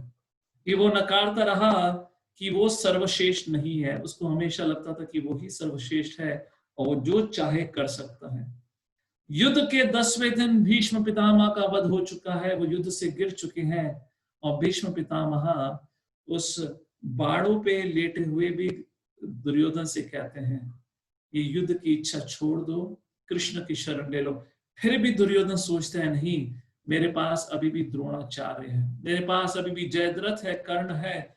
और फिर 14वां दिन, युद्ध के 14वां दिन, जब अर्जुन 13वां दिन युद्ध के 13th डे पे जब वो प्रतिज्ञा लेते हैं कि कल मैं जयद्रथ का वध करूंगा, किसी को उम्मीद नहीं थी कि अर्जुन जयद्रथ तक पहुंच भी पाएंगे, पर भगवान श्री कृष्ण की मदद के कारण अर्जुन जयद्रथ का वध कर देते हैं। उस दिन वो जोर जोर से रोता है, कौन? दुर्योधन। तो फिर भी वो ये मानने को तैयार नहीं है कि भगवान श्री कृष्ण सर्वश्रेष्ठ हैं और दुर्योधन पांडवों को हरा नहीं सकता। 15वां दिन युद्ध के वो द्रोणाचार्य को खो बैठता है और सब लोग अब दुर्योधन की तरफ देख रहे हैं कि अब इसको समझ आएगी कि युद्ध नहीं लड़ सकता, वो पांडवों का सामना नहीं कर सकता। उस समय भी दुर्योधन सोचता है, नहीं, कर्ण अभी भी बाकी है मेरे पास। और युद्ध के 17वां दिन कर्ण भी मारा जाता है। फिर जब दुर्योधन को समझ आता है कि अब मेरी सुरक्षा और मेरी इच्छा को पूर्ण करने के लिए कोई नहीं बचा है, तो तब दुर्योधन युद्ध को छोड़कर एक नदी में जाके छुप कर बैठ जाता है। वो आगे क्या हुआ, वो आगे की कहानी है, पर सार यही है, इस प्रकार व्यक्ति अपने ऊपर या अपने आस पड़ोस के साधन पर भरोसा रखकर जीवन व्यतीत करता रहता है। ये सोचता है कि अगर मैं भगवान को ना मानूं और भगवान के द्वारा दिए हुए धर्म का पालन बिना पालन करे भी मैं अपने जीवन में सुख समृद्धि की प्राप्त कर सकता हूं, बट ऐसा नहीं होता। और ये एक बहुत महत्वपूर्ण शिक्षा है जो आपको पूरी इस महाभारत की स्टोरी में देखने को मिलेगी कि युधिष्ठिर महाराज पांडव, चाहे बाहरी रूप से, फ्रॉम एक्सटर्नल पर्सपेक्टिव, उनको बहुत कठिनाइयां सहन करनी पड़ी, तो उनका मन कभी विचलित नहीं था। उनके मन में किसी के प्रति कोई द्वेष की भावना नहीं थी, किसी के प्रति कोई अपमान करने की भावना नहीं थी, किसी को धोखे देने की इच्छा नहीं थी। और दुर्योधन पे सब कुछ होने के बावजूद वो हमेशा पांडवों से द्वेष करता रहा, दूसरों का अपनी इच्छा की पूर्ति के लिए उपयोग करता रहा या एक्सप्लॉइट करता रहा। तो अगर आप इन दोनों की जीवन शैली को देखेंगे तो एटलीस्ट हमें इतना तो समझ आना चाहिए कि हमें किस व्यक्ति के जीवन का मार्गदर्शन करना चाहिए, या मार्गदर्शन, आई mean to say, I don't know that's the correct word, I mean to say which person or which personality we should follow, और उससे क्या शिक्षा सीख कर हमें अपने जीवन में पालन करना चाहिए। तो चलिए यहीं पे स्थिति, इस दृश्य का चर्चा करके हम आगे चलते हैं कि जब पांडवों को वनवास भेजा गया, वन में भेजा गया, तो उनके संग क्या हुआ। फिलहाल तो अभी इतना हमें पता चल चुका है, कौरवास में कोई भी खुश नहीं है, सभी दुखी हैं। उनको 2 प्रकार के भय खाए जा रहे हैं, जो उन्होंने कमाया है या धोखे से कमाया है, कब उनसे छीन लिया जाएगा, और दूसरा, जो उन्होंने पाप किए हैं, उस पाप के दंड का उनको भय है कि वो कब उनको मिलेगा। इस कारणवश सब प्रकार का सुख होने के बावजूद उनका मन भयभीत है और दुखी है, इसलिए वो बिल्कुल दुखी है इस समय। तो पांडवों को वन भेजा जा चुका है, वो गंगा के तट पे पहुंचे थे, जैसे हमने लास्ट टाइम चर्चा करी थी। और उस समय युधिष्ठिर महाराज बाकी जितने भी ऋषि या ब्राह्मण उनके संग थे, उनसे प्रार्थना करते हैं कि हम अब जंगल में अंदर जाना चाहेंगे, पर हम अब आप सबको लेकर नहीं जा सकते, क्योंकि मैं कोई अब राजा नहीं रहा हूं और जंगल में बहुत खतरे रहेंगे। हमें खुद नहीं पता हम अपने खाने के लिए कहाँ से इंतजाम करेंगे, तो मैं आप ब्राह्मण लोगों का संरक्षण नहीं कर सकता। मेरी विनती है कि आप लोग किसी और राजा के यहाँ जाकर अपनी सेवा दे सकते हैं। तो उस समय धौम्य ऋषि कहते हैं, हे युधिष्ठिर, चिंता मत करिए, सब लोगों के खाने पीने का इंतजाम सूर्य देवता करते हैं, तो क्यों नहीं आप सूर्य देवता की प्रार्थना करके उनसे आह्वान करिए। अगर वो आपसे प्रसन्न हुए तो क्या पता आपकी इस इच्छा को पूर्ण कर दें। तो उस समय युधिष्ठिर महाराज गंगा में जाकर सूर्य देवता के लिए 3 दिन तक प्रार्थना करते हैं। 3 दिन के बाद सूर्य देवता प्रकट होते हैं और युधिष्ठिर से प्रसन्न होकर उनको एक सेलेस्टियल पॉट देते हैं, दिव्य पॉट देते हैं, सेलेस्टियल पॉट, जिसका नाम था अक्षय पात्र। वो एक कॉपर यूटेंसिल था, बट उसकी दिव्यता या सेलेस्टियल या डिवाइन नेचर क्या थी कि उसके अंदर आप कोई सा भी कैसा भी अन्न डालें और आप जो भी खाना चाहेंगे, जिस प्रकार का भी और जितना भी, वो छोटा सा एक अक्षयपात आपके लिए उत्पन्न करेगा। केवल आपके लिए नहीं, इस पूरे दुनिया भर के लिए उत्पन्न करेगा। पर उसकी एक ही कंडीशन थी, अगर द्रौपदी ने उसमें से खाया है, द्रौपदी के खाते ही वो जो पात्र है वो पूरे दिन के लिए, बाकी दिन के लिए अन्न प्रकट नहीं करेगा। तो फिलहाल अभी पांडवों की और बाकी सभी ऋषि समाज के या ब्राह्मण समाज के जो लोग थे, एटलीस्ट उनकी खाने की चिंता खत्म हो चुकी है। यहाँ तक कि अब भीम के भी खाने की चिंता खत्म हो चुकी है, क्योंकि ये पहली बार वन नहीं गए हैं। इससे पहले भी पांडव, इस बार तो पांडवों के संग द्रौपदी है, पर पहली बार जब पांडव लोग वन में गए थे तो उनके संग मां कुंती थी। वो वर्णाव्रत, जब उस समय उनके महल को जलाया गया था, तो उस समय भीम को बहुत तपस्या करनी पड़ी थी कि घर घर जाके मधुकारी करके उनको खाने पीने का इंतजाम करना पड़ा था। अभी तो पांडवों को एक सेलेस्टियल पॉट मिल गया है, भीम चाहे कितना चाहे, क्या खाना चाहे, जो भी खाना चाहे उनको मिल सकता है। तो पांडवों की एटलीस्ट अपने आप को मेंटेन करने की वो जो परेशानी है, वो जो कठिनाई है, खत्म हो चुकी है। इसी के साथ युधिष्ठिर महाराज खुशी खुशी सभी ऋषिवरों के संग वन में प्रवेश करते हैं, जिस वन का नाम था काम्य का वृक्ष और काम्य का वन। बहुत बहुत खूबसूरत फॉरेस्ट था। ये कुरुक्षेत्र के पास माना गया वन है, जो कि 1880 तक था। ये काम्य का वन जो कुरुक्षेत्र के पास से शुरू होता था, बट 1880 में ब्रिटिशर्स ने इस पूरे वन को काट कर वहां पे एग्रीकल्चर लैंड बना दिया था। बट एनीवेज उस समय ये बहुत ही विशाल वन था। पर जैसे आज फॉरेस्ट में जब जंगल की बात होती है तो लोग थोड़े उत्साहित हो जाते हैं, जंगल सफारी होती है, फॉरेस्ट में रिट्रीट सेंटर्स होते हैं। और उस समय द्वापर युग में जब युधिष्ठिर महाराज थे, तो ना ही कोई जंगल सफारी हुआ करती थी, ना ही फॉरेस्ट में रिट्रीट सेंटर हुआ करते थे। उस समय जंगलों में बहुत भयानक खूंखार जानवर रहा करते थे। जानवरों का तो पांडवों को कोई भय नहीं था, क्योंकि भीम थे सुरक्षा करने के लिए। बट उस समय वन में केवल जानवर ही नहीं, साथ ही साथ बहुत सारे खूंखार मैन ईटर राक्षस भी रहा करते थे। तो उस चीज को जानते हुए युधिष्ठिर महाराज सभी पांडव सतर्क हैं और इस काम्य वन में प्रवेश करते हैं। चलिए वापस चलते हैं हस्तिनापुर और देखते हैं हस्तिनापुर की क्या स्थिति है। जैसे मैंने आपको बताया था पिछले सत्र में, इस समय की बात है कि कैसे विदुर जी पांडवों से आके मिलते हैं और पांडवों से मिलकर वो हस्तिनापुर वापस पहुंचते हैं। जब हस्तिनापुर वापस पहुंचते हैं तो वहां पे धृतराष्ट्र विदुर से पूछते हैं कि पांडवों की क्या हालचाल है। तो वहां पे विदुर जी बताते हैं कि कैसे कैसे सूर्य देवता युधिष्ठिर महाराज से प्रसन्न होकर युधिष्ठिर महाराज को अक्षय पात्र देते हैं। और जैसे ही दुर्योधन को पता चलता है कि युधिष्ठिर महाराज को अक्षय पात्र मिला है, जो किसी भी प्रकार का कितनी भी संख्या में अन्न प्रकट कर सकता है, तो दुर्योधन बड़ा दुखी हो जाता है। पहले तो ही दुखी था और अब और दुखी हो जाता है सोच के कि हे ये क्या चल रहा है। मैंने सोचा था पांडवों को जाके जंगल में तपस्या करनी पड़ेगी, भीख मांग कर खाना पड़ेगा, वो तो उनको वहां पे भी सुख साधन का इंतजाम हो चुका है, ये क्या है। उस प्रकार से दुर्योधन इतना चिंतित और इतना विचलित हो जाता है, वो फिर बोल बैठता है शकुनी से, धृतराष्ट्र, कर्ण सभी थे कि मैं जीवित नहीं रह सकता, मैं एक पल भी पांडवों को सुखी से नहीं देख सकता। पांडवों को इतना दुख देने के बाद भी आज भी वो सुखी हैं, और मेरी स्थिति देखिए, मेरे पे सब कुछ होने के बाद भी मैं फिर भी दुखी हूं, मुझसे बर्दाश्त नहीं हो रहा। तो जैसे मैंने आपको शुरुआत में कहा था, सुख और दुख का एहसास कौन करता है? हमारा मन। और क्योंकि दुर्योधन का मन, यही कहिए दुर्योधन ने सिर्फ पाप कर्म या अधर्म का पालन करा है, इस कारणवश उसका मन इतना द्वेषी था। दुर्योधन पांडवों को इतना कष्ट देने के बाद भी फिर भी वो खुश नहीं है। उस समय कर्ण ये स्थिति देखते हैं, और कर्ण उस स्थिति का फायदा उठाते हुए वो दुर्योधन से कह बैठते हैं, दुर्योधन तुम सही कह रहे हो, हमने पांडवों पे इतना जुल्म ढाया, फिर भी पांडव किसी भी कारण विचलित नहीं हुए। दुर्योधन, अगर तुम्हारी इस कंडीशन से तुम्हें मुक्त होना है, उसका सिर्फ एकमात्र रास्ता है। दुर्योधन बोलता है, yes Karna my brother, please tell me, क्या वो एकमात्र रास्ता है? तो कर्ण कहता है, दुर्योधन, ना रहेगा बांस, ना बजेगी बांसुरी।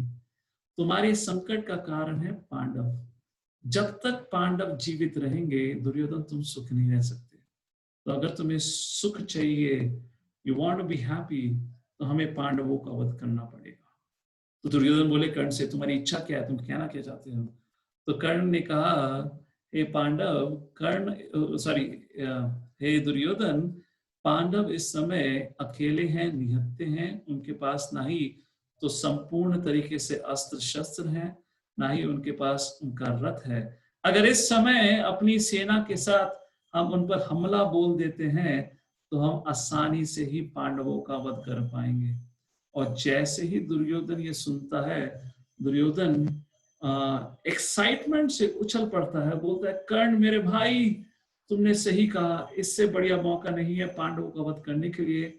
और उस समय दुर्योधन अपनी सेना को इकट्ठा करता है और हस्तिनापुर से काम्य वन के लिए निकल पड़ता है पांडवों का वध करने के लिए।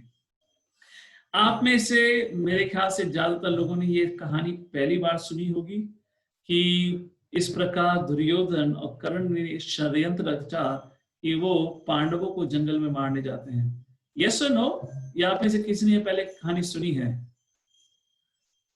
क्योंकि जब महाभारत सीरियल जो आप लोगों ने शायद देखा होगा, तो ये सारी डिटेल्स वहां बताई नहीं जाती। बहुत ही छोटी छोटी चीजें या जो मोस्ट स्पाइसी चीजें होती हैं, कई बार तो उनका सही ऑर्डर भी नहीं होता, नहीं दिखाया जाता। तो यस, इसका बहुत महत्वपूर्ण कारण है, ये बहुत इंपॉर्टेंट स्टोरी है। सो इस समय सारे के सारे, कर्ण हो, दुर्योधन हो, दुर्योधन के सारे भाई, शकुनी रथ पर बैठ के अपने सारे अस्त्र शस्त्र को लेकर पांडवों का वध करने के लिए जा चुके हैं। और पांडवों की सुरक्षा करेगा तो कौन करेगा? और उस समय पांडवों की सुरक्षा करने के लिए, क्योंकि पांडव तो जीवित रहे ना, तभी तो जाके आगे जाके कुरुक्षेत्र का युद्ध हुआ। तो पांडवों की सुरक्षा किसने करी?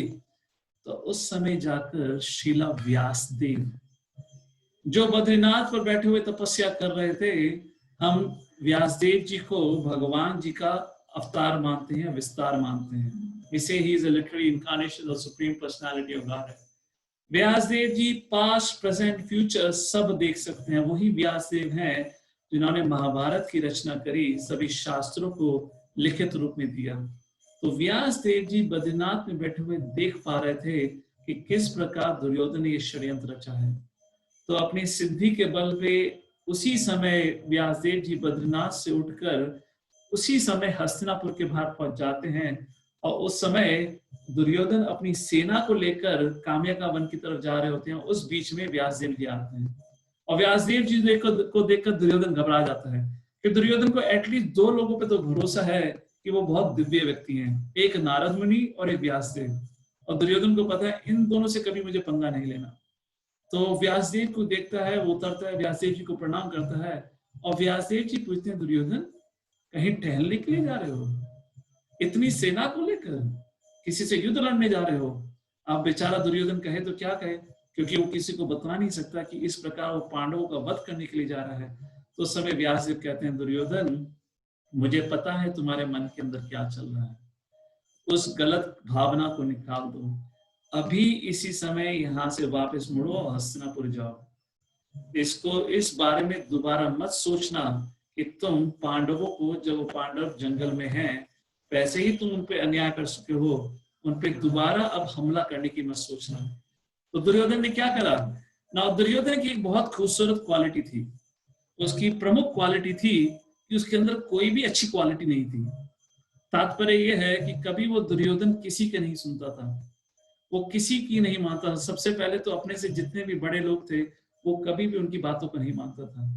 बट आज उसने व्यासदेव की बात को माना। क्यों माना व्यासदेव की बात? वो दुर्योधन जो ना कभी धृतराष्ट्र की सुना, ना कभी विदुर की सुना, ना कभी द्रोणाचार्य, कृपाचार्य, ना भीष्म, यहाँ तक कि कृष्ण की ना सुना, व्यासदेव की क्यों सुन बैठा? क्योंकि दुर्योधन को पता था कि व्यासदेव जी को अगर मैंने क्रोधित कर दिया और व्यासदेव ने क्रोध में आके मुझे श्राप दे दिया, तो मुझे अपने सर्वनाश के लिए 13 साल का इंतजार भी नहीं करना पड़ेगा। जो सर्वनाश मेरा 13 साल के बाद पांडव आके करने वाले हैं, वो आज इसी समय व्यासदेव जी ने अगर मुझे श्राप दे दिया तो मेरा सर्वनाश अभी हो जाएगा। इसलिए उनके सामने हाथ पैर जोड़ के मैं निकल जाता हूँ। इस प्रकार व्यासदेव जी ने सही समय पे पहुंच के अपनी दिव्य शक्ति से उस समय वहां पहुंचकर पांडवों का संरक्षण करा। और व्यासदेव जी फिर हस्तिनापुर जाते हैं और उस अंधे राजा से मिलते हैं जिसका नाम था धृतराष्ट्र। और धृतराष्ट्र को जाके बोलते हैं, हे मूर्ख, क्योंकि धृतराष्ट्र व्यासदेव जी का पुत्र है, और बोलते हैं, हे मूर्ख, तूने क्या किया है? तूने अपनी करतूतों के कारण अपने वंश का सर्वनाश कर दिया है। मैं तुझे चेतावनी देता हूं, इस समय ही पांडवों को वापस बुला लो, नहीं तो नहीं तुम्हारे वंश का सर्वनाश होगा। और धृतराष्ट्र एज यूजुअल हमेशा की तरह अपना रोना धोना शुरू कर देते हैं। पिताश्री, मैं क्या करूं? आपको पता नहीं मैं अपने पुत्र से कितना प्रेम करता हूं, और उस प्रेम के कारण मैं अंधा हूं, और मैं दुर्योधन को कितने समझाने का प्रयत्न करता हूं, पर दुर्योधन कभी मेरी सुनता ही नहीं है। व्यासदेव फिर धृतराष्ट्र को डांटते हुए बोलते हैं, हे मूर्ख, तू केवल एक पिता नहीं, तू इस देश का राजा भी है, और तेरे लिए अपनी पूरी समाज का संरक्षण करना तेरा धर्म बनता है। तुमने पांडवों के संग इतना गलत कार्य किया है, तुम अपने पुत्र को संभाल नहीं सकते। तो उस समय धृतराष्ट्र अपना सिर नीचे करके, उसका एक रिपीटेटिव पैटर्न था, वो वही सेम चीज बार बार किया करता था। कोई भी उसको आके बोले सेम डायलॉग्स, बोला, हे गुरुवर, हे पिताश्री, मैंने कितना समझाने का प्रयत्न करा है, जो आप मुझे कह रहे हैं वही चीज मुझे भीष्म ने कहा है, द्रोणा ने कहा है, कृपा ने कहा है, विदुर जी ने भी कहा है, पर मैं क्या करूं? ये मेरा पुत्र मेरी सुनता ही नहीं है। अगर आप चाहें तो आप समझाने का प्रयत्न करें। तो व्यासदेव जी समझ गए, ये मूर्ख राजा अपनी आसक्ति के कारण अपने ऊपर संकट लेकर आया हुआ है और अपने समाज के ऊपर, और इस मूर्ख राजा के कारण इसकी सारी प्रजा का सर्वनाश होगा। तो उस समय व्यासदेव जी वहां से उठते हैं और जाते हुए बोलते हैं कि धृतराष्ट्र, अब से थोड़े समय में मैत्रेय मुनि और मैत्रेय ऋषि तुमसे मिलने के लिए आएंगे। वो इस समय पांडवों से मिल रहे हैं काम्यका वन में, और कुछ समय में तुमसे मिलने आएंगे और तुमसे यही कहेंगे जो मैंने कहा है। तुमने मेरी बात को इनकार किया है, उनकी बात को इनकार मत करना, वरना वो तुम्हें श्राप दे देंगे। ये कह के व्यासदेव वहां से चले जाते हैं। और जैसे व्यासदेव जी ने कहा था, कुछ समय बाद द ग्रेट सेज मैत्रेय मुनि हस्तिनापुर पहुंचते हैं काम्यका वन में पांडवों को मिलने के बाद। नाउ वो धृतराष्ट्र के सामने आते हैं, वहां दुर्योधन भी बैठे हुए हैं। अब जैसे कि दुर्योधन एक नास्तिक है, वैसे ही धृतराष्ट्र भी। और इन सब नास्तिकों का एक प्रमुख गुण होता है। सबसे प्रमुख गुण क्या है? उनके अंदर एक भी अच्छा गुण नहीं होता। In other words, in this atheist या नास्तिक व्यक्ति जो है, in true sense they have not even a single good quality. मैं नहीं कह रहा हूँ, श्रीमद् भागवतम में श्लोक आता है जहां पे प्रहलाद महाराज कहते हैं कि जो भी नास्तिक होता है या आस्तिक होता है, नॉन बिलीवर, जो भगवान में श्रद्धा नहीं करता रखता, मनोरथे नास्ति धावतो भी, मन के रथ पर बैठकर वो भागता रहता है और मन के कंट्रोल में रहता है, इसलिए उस व्यक्ति के अंदर कोई भी अच्छा गुण नहीं होता। उसी प्रकार दुर्योधन बहुत अहंकारी, बहुत घमंडी, द्वेषी, क्रोध से बड़ा हुआ, दूसरों से नफरत करने वाला, और कभी भी अपने से बड़ों का आदर सम्मान जो ना करता हो, वो दुर्योधन आज उस सभा में बैठा है जहाँ मैत्री मुनि आते हैं।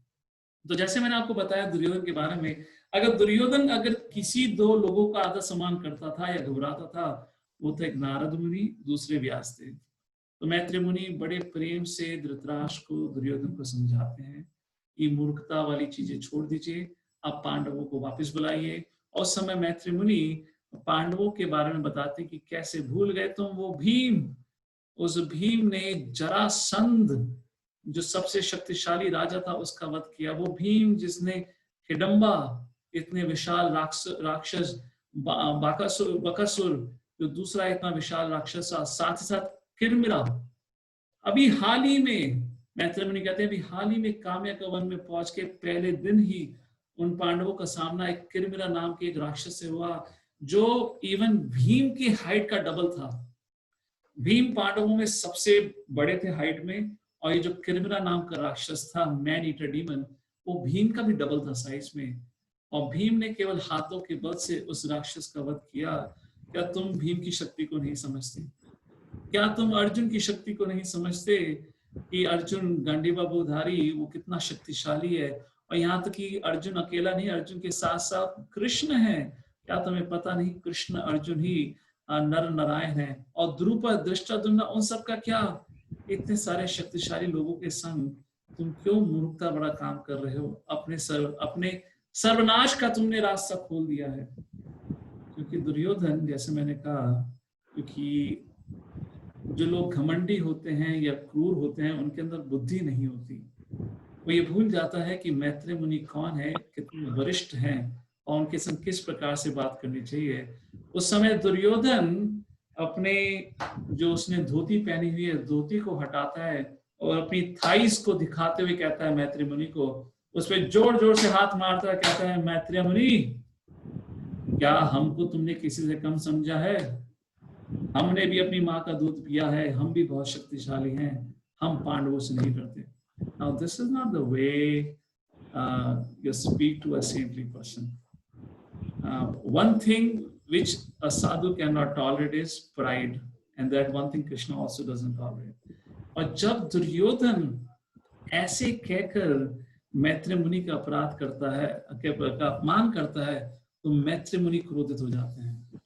And this is the time when Duryodhan was cursed. और उसको क्या शाप मिला? मैत्री मुनि कहते हैं, हे Duryodhan, you know, if you see, I'm going in little details, क्योंकि आपको पता चलेगा जो आगे जाके भगवान श्री कृष्ण ने जो करा, जो कार्य किया या जो कहा करने के लिए, उसकी बैकग्राउंड स्टोरी क्या है। जैसे आपको पता है 18वें दिन जब युद्ध होता है भीम और दुर्योधन के बीच में, तो समय अंत में भगवान श्री कृष्ण, युद्ध बहुत लंबा समय चलता है, काफी दिनों के लिए। तो फिर अंत में भगवान श्री कृष्ण भीम को निर्देश देते हैं, भीम आप दुर्योधन के थाइस पे हमला करिए, hit him on the thighs. तो उस चीज को देखकर लोग कहते हैं कि भगवान ने धोखा करा, भगवान ने धोखे से कौरवों का सर्वनाश करा। एंड यू नो, अलग अलग प्रकार की बात कहते हैं कि लॉर्ड वाज डूबियस, लॉर्ड ने, भगवान ने डिसीट के द्वारा कौरवों का सर्वनाश करा, अदरवाइज कौरवों का सर्वनाश नहीं हो सकता था, एंड ऑल दोस थिंग्स। तो भगवान श्री कृष्ण ने क्यों कहा, उसका एक स्टोरी तब आता है और उसका मूल कारण यहाँ पर आता है।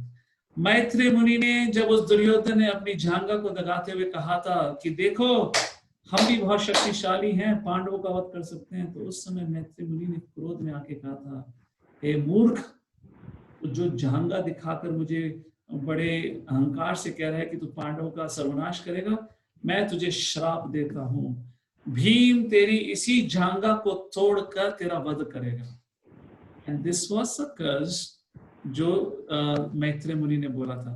और मैं आपको इस सत्र से पहले एक सत्र में मैंने आपके साथ चर्चा करी थी कि भगवान श्री कृष्ण अपने भक्तों के द्वारा दिए गए वचनों को कभी झूठा नहीं होने देते। You all remember? You all remember that session? Let's see a little bit if you all are there. Yes or no? And given you the whole story, नल कुबेरा मणिग्रीवा, जब उस कहानी की चर्चा करी थी तो हमने उसका मेन लेसन क्या था कि भगवान श्री कृष्ण कभी भी अपने भक्तों के द्वारा बोले हुए वचनों को झूठा नहीं होने देते।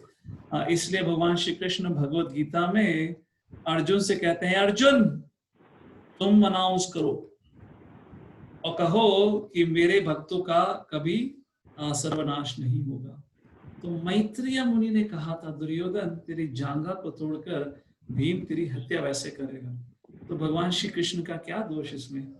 लोग हिस्ट्री को ना समझते हुए, इस चीज का ज्ञान ना समझते हुए कहते हैं भगवान श्री कृष्ण ने धोखा दिया।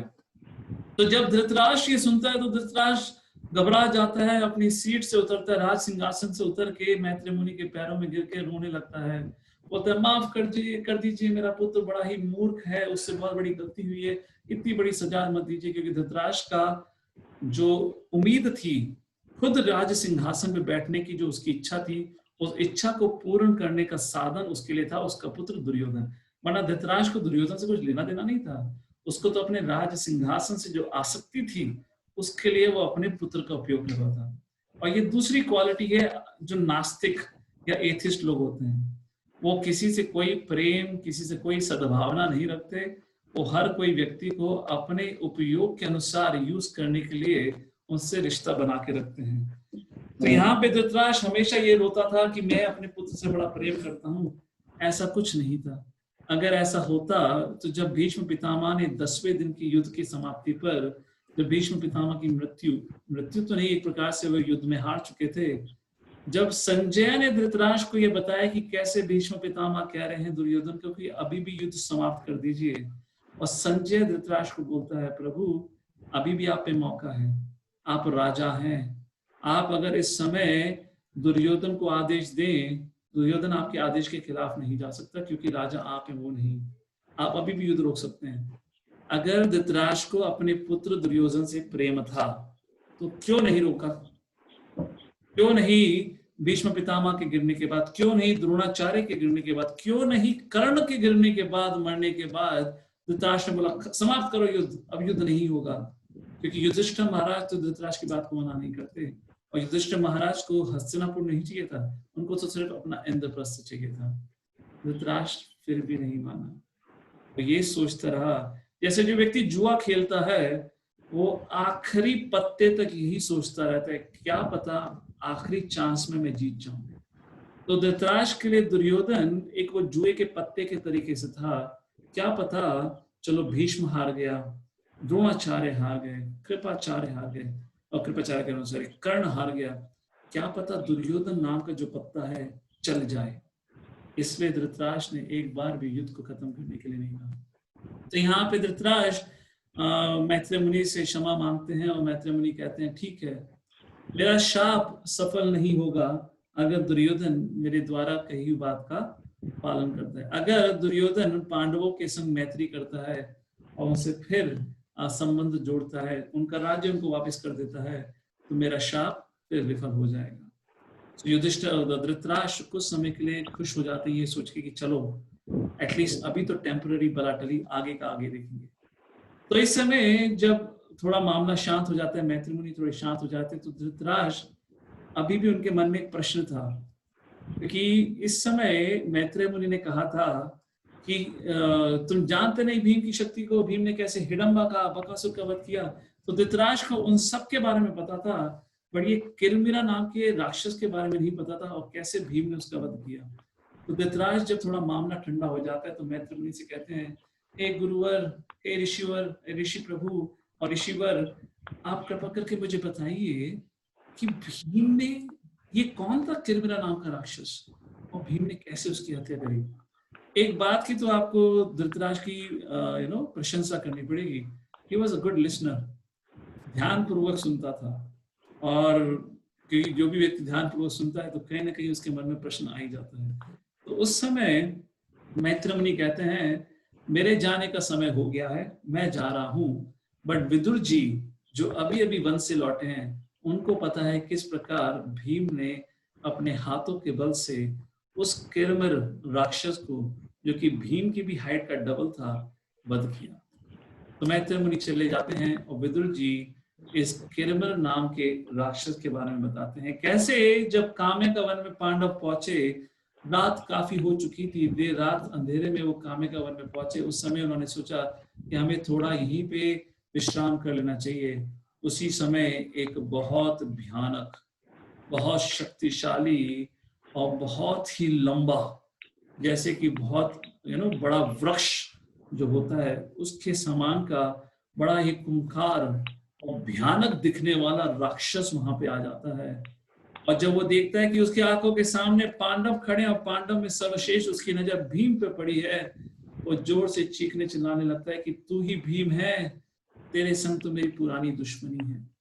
युधिष्ठिर महाराज बोल पड़ते हैं, भाई तुम कौन हो, कहाँ से आए हो, हमें तुम्हारे संग कोई परेशानी नहीं है, तुम यहाँ से जा सकते हो। तो उस समय किरमिरा बताता है, अरे नहीं, तुम्हें मुझसे कोई परेशानी हो ना हो, पर मुझे तुमसे बहुत बड़ी परेशानी है। क्यों?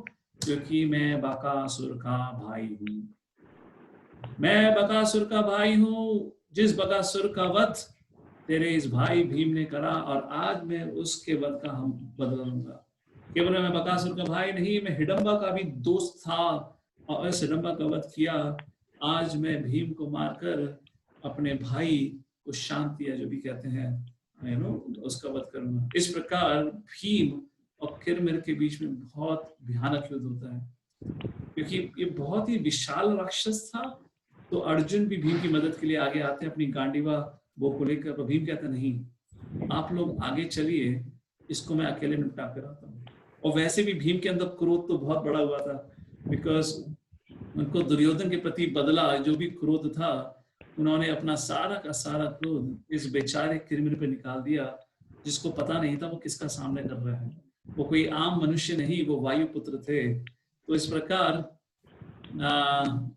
भीम ने किरमिर का बहुत बुरी तरीके से पिटाई करके उसका वध किया। बट बकासुर के खानदान की समाप्ति ही नहीं हुई। जैसे बकासुर का एक भाई किरमिरा था, बकासुर का एक और भाई था जिसका नाम था अलम्बुश। वो अलम्बुश आगे जाके कौरवों के संग हाथ जोड़ता है और कौरवों की तरफ से पांडवों के खिलाफ युद्ध लड़ता है। साथ ही साथ बकासुर का एक पुत्र था, वो पुत्र आगे जाकर भी पांडवों के संग युद्ध करता है। वो दूसरी कहानी आती है, उसकी हम आगे चर्चा करेंगे। बट बकासुर का अच्छा खासा लंबा खानदान था उस प्रकार से। सो यहाँ पे किरमिर का वध हो चुका है। अब यहाँ पे जब विदुर जी, विदुर जी कहानी सुनाई, विदुर जी ये चीज सुनाते हैं धृतराष्ट्र को, बेचारा धृतराष्ट्र पानी पानी हो जाता है। तो वो उसको निश्चित हो जाता है कि मेरा दुर्योधन तो पक्का मारा जाएगा। अगर वो मारा गया तो मेरा राज सिंहासन छीना जाएगा, क्योंकि भीम ने प्रतिज्ञा ली है दुर्योधन को मारने की। और भीम को इतने बड़े बड़े राक्षस भी नहीं मार पाते, तो मेरा पुत्र जो कि एक मनुष्य है कैसे भीम को हरा पाएगा। और यहाँ पे पांडव लोग किरमिर के वध के बाद उसी कामिका वन में रहना शुरू कर देते हैं, उस प्रकार से अपना जीवन व्यतीत कर रहे होते हैं। तो ये खबर भगवान श्री कृष्ण के पास पहुंचती है द्वारका में, कि पांडवों को वनवास हुआ है और पांडव इस समय कामिका वन में है। तो भगवान श्री कृष्ण बलराम जी के संग, सुभद्रा के संग, सुभद्रा के पुत्र के संग, साथ ही साथ धृष्टद्युम्न और पांचाल प्रदेश के जितने पंचाली के जितने भाई थे, उन सब के संग बहुत बड़ी सेना को लेकर वो पांडवों के पास, पांडवों से मिलने के लिए कामिका वन में पहुंचते हैं। हमारा समय हो चुका है, 3 मिनट बचे हैं। मैं सिर्फ बहुत महत्वपूर्ण शिक्षा है यहाँ पर, एक बहुत ही इंपॉर्टेंट इंसिडेंट जो हुआ उसका विस्तार मैं कल करूंगा। बट सिर्फ भगवान श्री कृष्ण जब मिलते हैं तो वार्तालाप क्या हुई उसका संक्षेप में आपको आज यहाँ बताता हूँ। आगे की कहानी हम कल शुरू आगे करेंगे। तो भगवान श्री कृष्ण यहाँ पहुंचते हैं। भगवान श्री कृष्ण देखते हैं पांडवों को, द्रौपदी को एक जंगली वस्त्र में, और उस चीज को देखकर सुभद्रा बड़ी दुखी होती है, कृष्ण बलराम बड़े दुखी होते हैं, और कृष्ण बड़े क्रोधित हो जाते हैं उस समय।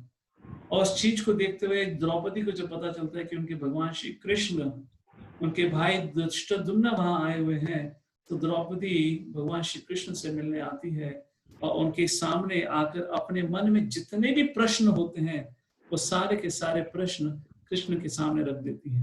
और सबसे बड़ा प्रश्न क्या होता है, हे प्रभु, आपके होते हुए, इन 5 पतियों के होते हुए और फिर द्रौपदी सबके बारे में बताती हैं विस्तार में कि कृष्ण कौन है, युधिष्ठिर महाराज कौन है, भीम, अर्जुन, नकुल, सहदेव कौन है, कोई आम आदमी नहीं है ये। इन सब के होते हुए, धृष्टद्युम्न मेरे भाई के होते हुए मेरे संग इतना बड़ा अपराध हुआ। वाई, मेरे संग इतना बुरा क्यों हुआ? ये कैसे हो सकता है?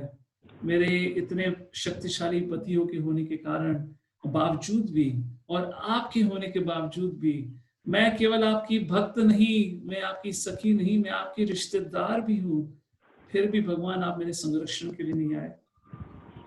And a very very important message, भगवान श्री कृष्ण द्रौपदी के प्रश्न को सुनते हैं और फिर भगवान श्री कृष्ण बोलना शुरू करते हैं।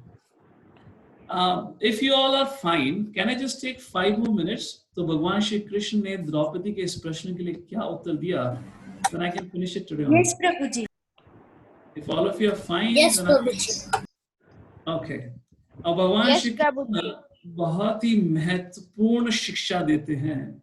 हमें प्रयत्न करना चाहिए उसका पालन करने के लिए। आसान नहीं है, वह बहुत बहुत महत्वपूर्ण है अगर कोई भी व्यक्ति अपने जीवन में सुख, शांति और समृद्धि चाहता है। क्या चीज है? भगवान श्री कृष्ण कहते हैं 3-4 चीजें कहते हैं। मैं पहली चीज बताता हूँ। सबसे पहले कहते हैं व्यक्ति को कभी भी किसी भी हालात में 4 नियमों का उल्लंघन नहीं करना चाहिए या 4 प्रकार के कर्म नहीं करने चाहिए। किसी को पता है क्या है वो? Let's see. If anyone wants to speak, you can raise your hand. I can give you the right to unmute. 4 चीजों को या 4 प्रकार के कर्म कभी नहीं करने चाहिए। अगर कोई व्यक्ति उसको करता है तो उसका जीवन बर्बाद हो जाता है। Anyone wish to speak? They can speak up. That'll be quickly, rather than typing in. Hare Krishna. Oh, I see one hand. Neil Madhav. No, Neil Madhav is not the name. Aprajita, right? Sorry, I forgot the name. Go ahead, please unmute. Prabhuji, gambling, no intoxication, no meat eating, no illicit sex. Yes, these are the 4 things. Sorry, I missed your name. Say that name, please, again. Aradhana. Yes, Aradhana. Sorry, yes, Aradhana. Yes, thank you. Aradhana, yes. Let me go back to the screen again. तो भगवान श्री कृष्ण कहते हैं अगर कोई भी व्यक्ति इन 4 कर्मों को करता है, अवैध संबंध, मांसाहार, नशा और जुआ, उसका सर्वनाश निश्चित रूप से ही है। उसने चाहे अपने पिछले जन्मों में कितने ही अच्छे कर्म क्यों ना करे हों, उसको इस जीवन में चाहे कितना ही सुख क्यों ना प्राप्त होना, पर अगर कोई व्यक्ति इन 4 नियमों या 4 कर्मों को करता है या हमारी वैदिक संस्कृति में बताया हुआ इन 4 नियमों का उल्लंघन करता है, तो उसके जीवन में सिर्फ दुख, अंधकार और सिर्फ कलेश ही है। इसलिए भगवान श्री कृष्ण भगवद गीता में कहते हैं, क्या कहते हैं? ये दूसरे अध्याय का 64वां श्लोक है। भगवान कहते हैं राग द्वेष विमुक्तस्तु विषयान इंद्रियश्चरन् आत्मा वशीये विधीयात्मा प्रसादम अधिगच्छति। भगवान कहते हैं राग द्वेष को छोड़ते हुए, विषयान इंद्रियस अपने इंद्रियों को संयम करते हुए, आत्मवश अपने इंद्रिया अपने मन को संयम करते हुए अगर कोई व्यक्ति इन 4 नियमों का पालन कर पाए।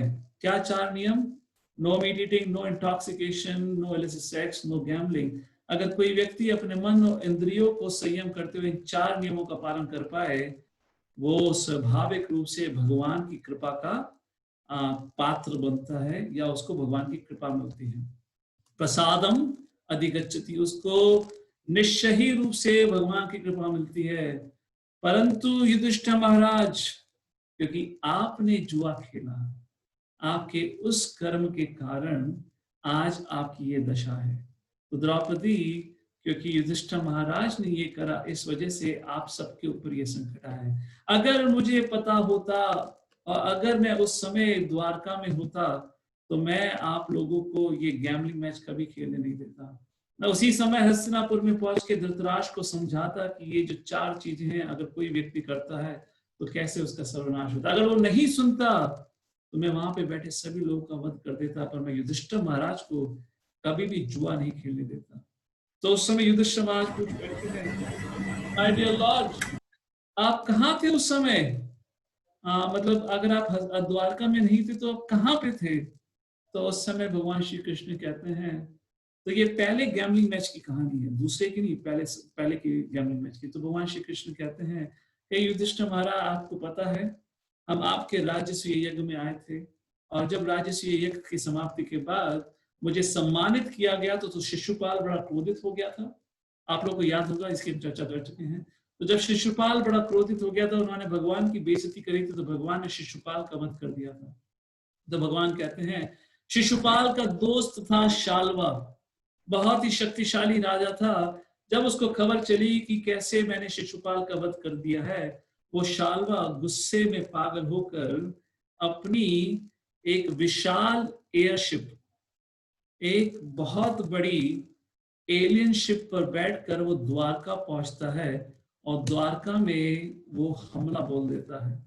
उस समय मैं द्वारका में नहीं था, पर वो ये सोचता है कि मैं द्वारका में हूं, और द्वारका में अंधाधुंध अपनी इस एलियन शिप से हमला करके मिसाइल्स छोड़कर वो द्वारका को तहस नहस कर देता है। जब उसे पता चलता मैं द्वारका नहीं हूं, तो वो द्वारका को छोड़ के चला जाता है।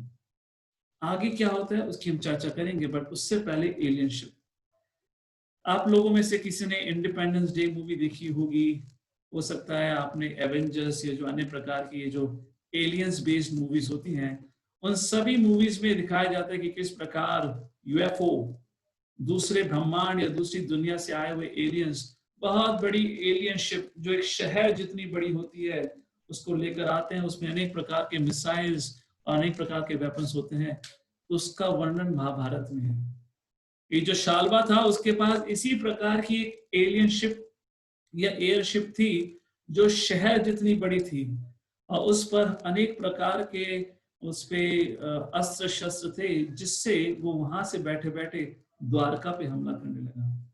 प्रश्न ये बनता है, ये एयरशिप का निर्माण कहाँ हुआ? उस समय ना बोइंग एयरप्लेन्स नाम की कोई कंपनी थी, ना ही नासा था, ना कोई रफाल जेट बनाने वाली कंपनी थी, ना ही कोई रशियन डिफेंस कंपनी थी। तो ये कहाँ से आई एलियन शिप या इतनी बड़ी एयरशिप? और उस एयरशिप को देने वाले हमारे भगवान आशुतोष, जिनका नाम है भगवान शिव। और भगवान शिव के बारे में 2 शब्द बोल के मैं यहाँ विराम दूंगा। तो भगवान शिव के बारे में चर्चा करने से पहले, द्वारका में ये शाल्वा हमला करता है, भगवान श्री कृष्ण नहीं है, तो वहां से वो छोड़कर वापस अपनी नगरी चला जाता है। जब भगवान श्री कृष्ण द्वारका पहुंचते हैं तो पता चलता है कि कैसे शाल्वा ने उनकी नगरी पर हमला करा है। तो जिस समय गैम्बलिंग मैच होने वाला होता है, उस समय भगवान श्री कृष्ण कहते हैं युधिष्ठिर को कि मैं उस समय शाल्वा से युद्ध कर रहा था, क्योंकि उस समय मैं युद्ध कर रहा था, इसलिए मैं तुम्हारे पास तुम्हारे संरक्षण के लिए हस्तिनापुर नहीं आ पाया, वरना मैं ये गैम्बलिंग मैच नहीं होने देता। तो भगवान शिव के बारे में थोड़ी चर्चा करते हैं। Airship gifted bye Lord Shiva. अगर आप महाभारत ध्यान से पढ़ेंगे, महाभारत देखेंगे नहीं कह रहा मैं, अगर महाभारत देखेंगे तो कुछ समझ नहीं आने वाला। अगर आप महाभारत अध्ययन करेंगे या ध्यान से सुनेंगे तो देखने में पता चलेगा कि भगवान शिव का वर्णन का चर्चा बार बार महाभारत में होता है। यहाँ शाल्वा जो शिशुपाल का दोस्त है, भगवान का दुश्मन है, उस भगवान के दुश्मन को भगवान शिव, जिनका नाम आशुतोष है, जो बड़ी आसानी से प्रसन्न हो जाते हैं, वो भगवान शिव इस शाल्वा को इतना बड़ा एक एयरशिप दे देते हैं। ये पहला इंसिडेंट नहीं है जब शाल्वे को एयरशिप दिया। साथ ही साथ आपको अंबा की कहानी याद है? जब अंबा क्रोधित होकर वन में जाती है तो ऋषिवर अंबा को क्या कहते हैं? शिव जी की प्रार्थना करो। और शिव जी को प्रसन्न करके अंबा क्या मांगती है भगवान शिव से? मुझे ऐसा वर दीजिए कि मैं भीष्म की मृत्यु का कारण बनूं। और देखा जाए द्रौपदी अपने पिछले जीवन में किसकी पूजना आराधना करती है? वो भी शिव की पूजा आराधना करती है। और क्या प्रार्थना करती है? कि मुझे ऐसा पति चाहिए जिसके अंदर ऐसे ऐसे गुण हो। तो उनको 5 पत्तियों का वरदान कौन देते हैं? भगवान शिव। जयद्रथ, आगे जाके कहानी आएगी जब जयद्रथ की पिटाई भीमा अर्जुन करते हैं, तो जयद्रथ बेइज्जत होने के बाद जंगल जाता है, जंगल में जाके भगवान शिव की आराधना करता है और भगवान शिव से वो वरदान प्राप्त करता है। क्या? भगवान शिव से वो प्रार्थना करते हैं कि मुझे वरदान दीजिए कि मैं पांडवों का सर्वनाश कर पाऊं। भगवान शिव ने कहा वो तो मैं नहीं दे सकता, मेरी क्षमता में नहीं है तुम्हें वो वरदान देना कि तुम पांडवों का वध कर सको। क्यों? क्योंकि भगवान श्री कृष्ण उनका संरक्षण कर रहे हैं। हाँ, मैं तुम्हें यह वरदान दे सकता हूं कि तुम एक दिन भविष्य में होने वाले युद्ध में एक दिन पांडवों को रोक पाओगे। वो क्या कहानी थी, क्या हुआ था, उसका चर्चा हम युद्ध के समय करेंगे। और उस समय बहुत बड़ी घटना घटी थी इस वरदान के कारण, तो बहुत बड़ा नाश हुआ था। साथ ही साथ बानासुर की कहानी आती है।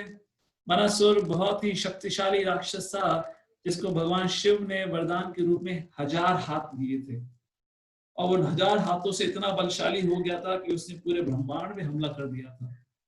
तो देखा जाए भगवान श्री कृष्ण, भगवान कहते हैं लॉर्ड शिवा महाभारत के पेजेस में बड़े प्रसन्न हैं और बड़े ही प्रमुख हैं। बार बार जब भी कोई व्यक्ति इंस्टेंट रिजल्ट चाहता है तो आपको वर्णन आ जाता है कि वो भगवान शिव की प्रार्थना के लिए गए हुए हैं। और इसलिए कलयुग में अगर कोई सबसे प्रसिद्ध है, कलयुग में लोग क्या चाहते हैं? Immediate result. इसलिए अगर कलयुग में कोई भगवान सबसे प्रसिद्ध है वो है भगवान शिव। और शिव का दूसरा नाम है आशुतोष। शिव का मतलब होता है ऑस्पिशियस, सबका कल्याण करने वाले, और आशुतोष का मतलब होता है जो बहुत जल्दी प्रसन्न हो जाते हैं। बट इन्हीं आशुतोष और शिव के बारे में हमारे शास्त्र में एक बहुत बड़ी बात की गई है। और क्या बताया गया है? श्रीमद् भागवतम के 12वें अध्याय के 13वें चैप्टर के 16वें श्लोक में कहा गया है, निम्न गानम यथा गंगा, गंगा जैसी कोई नदी नहीं है, देवानाम अच्युतो यथा, और अच्युत और भगवान श्री कृष्ण जितना सर्वश्रेष्ठ कोई और देवता नहीं है। वैष्णवानाम यथा शंभु, शंभु कौन है? भगवान शिव। और शिव से बड़ा भक्त कोई नहीं है। वैष्णवा नाम, वैष्णवा कौन होता है? वैष्णवा होता है भगवान श्री कृष्ण का भक्त। तो यहाँ पे सुखदेव महाराज कहते हैं कि शंभु, शिव से बड़ा भगवान श्री कृष्ण का कोई भक्त नहीं है।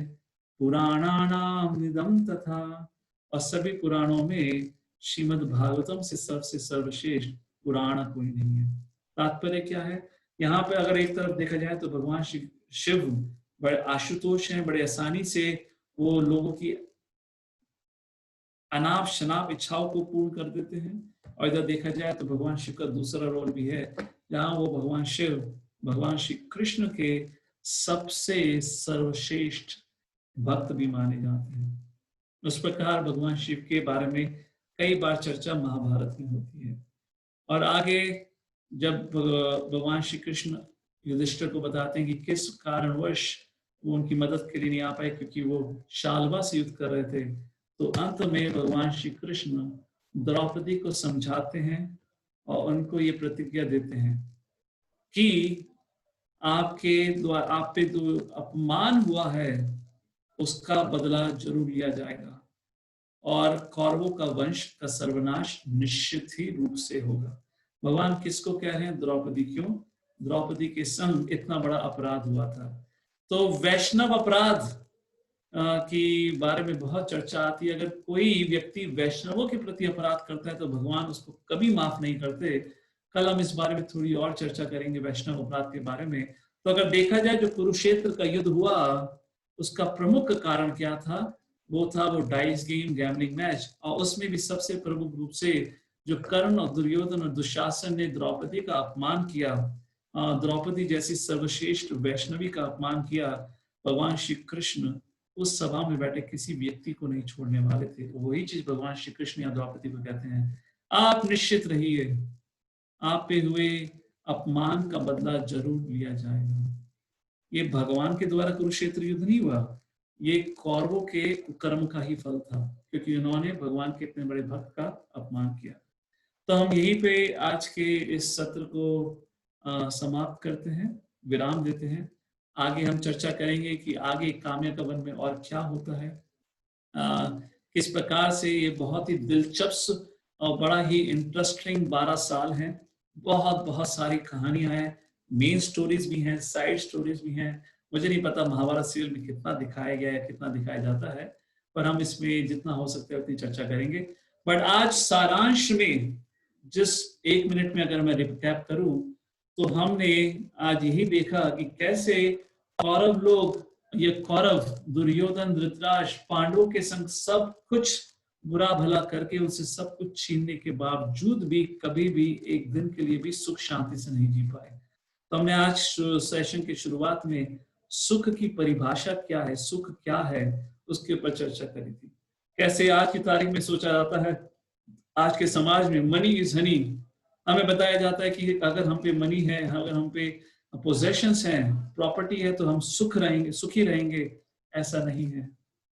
सुख और दुख हमारी मन की अवस्था पर निर्भर करता है, और मन की अवस्था डिपेंड करती है कि व्यक्ति नास्तिक है, नास्तिक आस्तिक कहते हैं, जो भी कहते हैं, एथिस्ट और थीस्ट है। क्या व्यक्ति धर्म का पालन करता है या अधर्म का पालन? कौरव कभी खुश नहीं रह पाए क्योंकि वह धर्म का पालन करते थे, तो उन्होंने जो भी कमाया उसको खोने का भय था, और दूसरा भय था जिन्होंने पाप कर्म करे थे उसका दंड कब मिलेगा। युधिष्ठिर महाराज को ना ही कभी खोने का भय था और ना ही किसी पाप कर्म का भय था, क्योंकि पाप कर्म कभी करे नहीं थे। इसलिए युधिष्ठिर महाराज, क्योंकि वो धर्म का पालन करते थे, भगवान की भक्ति करते थे, भगवान में आस्था रखते थे, इसलिए कभी भी किसी भी कारणवश कभी भी चिंता में नहीं रहे। और दुर्योधन सब कुछ होने के बावजूद भी दुखी रहा। फिर हमने आगे चर्चा करी थी कि कैसे दुर्योधन पांडवों को जीवित नहीं देखना चाहता, पांडवों में हमला करने की कोशिश करता है। तो व्यासदेव जी आते हैं, व्यासदेव जी आके उसको डांटते हैं, समझाते हैं। व्यासदेव जी के बाद मैत्री मुनि आते हैं, और मैत्री मुनि आकर दुर्योधन को श्राप देके जाते हैं कि कैसे भीम तुम्हारी जांघा को तोड़ के तुम्हारी मृत्यु करेगा। तो मैंने वो आपको लिंक बताया था, कैसे युद्ध के अंत में कृष्ण मार्कंडेय मुनि के द्वारा दिए हुए श्राप को पूर्ण करने के लिए भीम को बताते हैं कि दुर्योधन की जांघा पे हमला करिए। उसके बाद हमने आगे की कहानी पे चर्चा करा, कैसे किरमिरा का वध हुआ, और फिर कैसे भगवान श्री कृष्ण धृष्टद्युम्न सब पांडवों से मिलने आए, और द्रौपदी पूछती है कि हमारे संग इतना बड़ा अन्याय क्यों हुआ। भगवान श्री कृष्ण कहते हैं, अगर कोई भी व्यक्ति 4 नियमों का पालन नहीं करता या 4 कर्मों का सहारा लेके जीवन जीता है, अवैध संबंध, मांसाहार, इंटॉक्सिकेशन, गैम्बलिंग, उसके जीवन में सिर्फ दुख ही दुख रहेगा। क्योंकि युधिष्ठिर महाराज ने जुआ खेला, उस कारणवश आप सबके ऊपर आपत्ति आई है, या ये कष्ट आया है। सो डोंट वरी द्रौपदी, आपके संग जो भी बुरा हुआ है उस अपमान का बदला लिया जाएगा। जिसने भी आपका अपमान किया है उस सब को कठिन से कठिन दंड दिया जाएगा। ये कह के भगवान श्री कृष्ण वापस चले जाते हैं, और आगे क्या होता है काम्य का वन में, पांडवों के संग वनवास में, वो हम आगे कल चर्चा करेंगे। धन्यवाद। जगत गुरु श्रील प्रभुपाद की जय, श्री कृष्ण भगवान की जय, श्रील व्यासदेव की जय, जिन्होंने हम सब के लिए ये महाभारत की रचना करी, जिससे हमें महाभारत के बारे में जानने और सुनने का मौका मिल रहा है। धन्यवाद। हरे कृष्ण।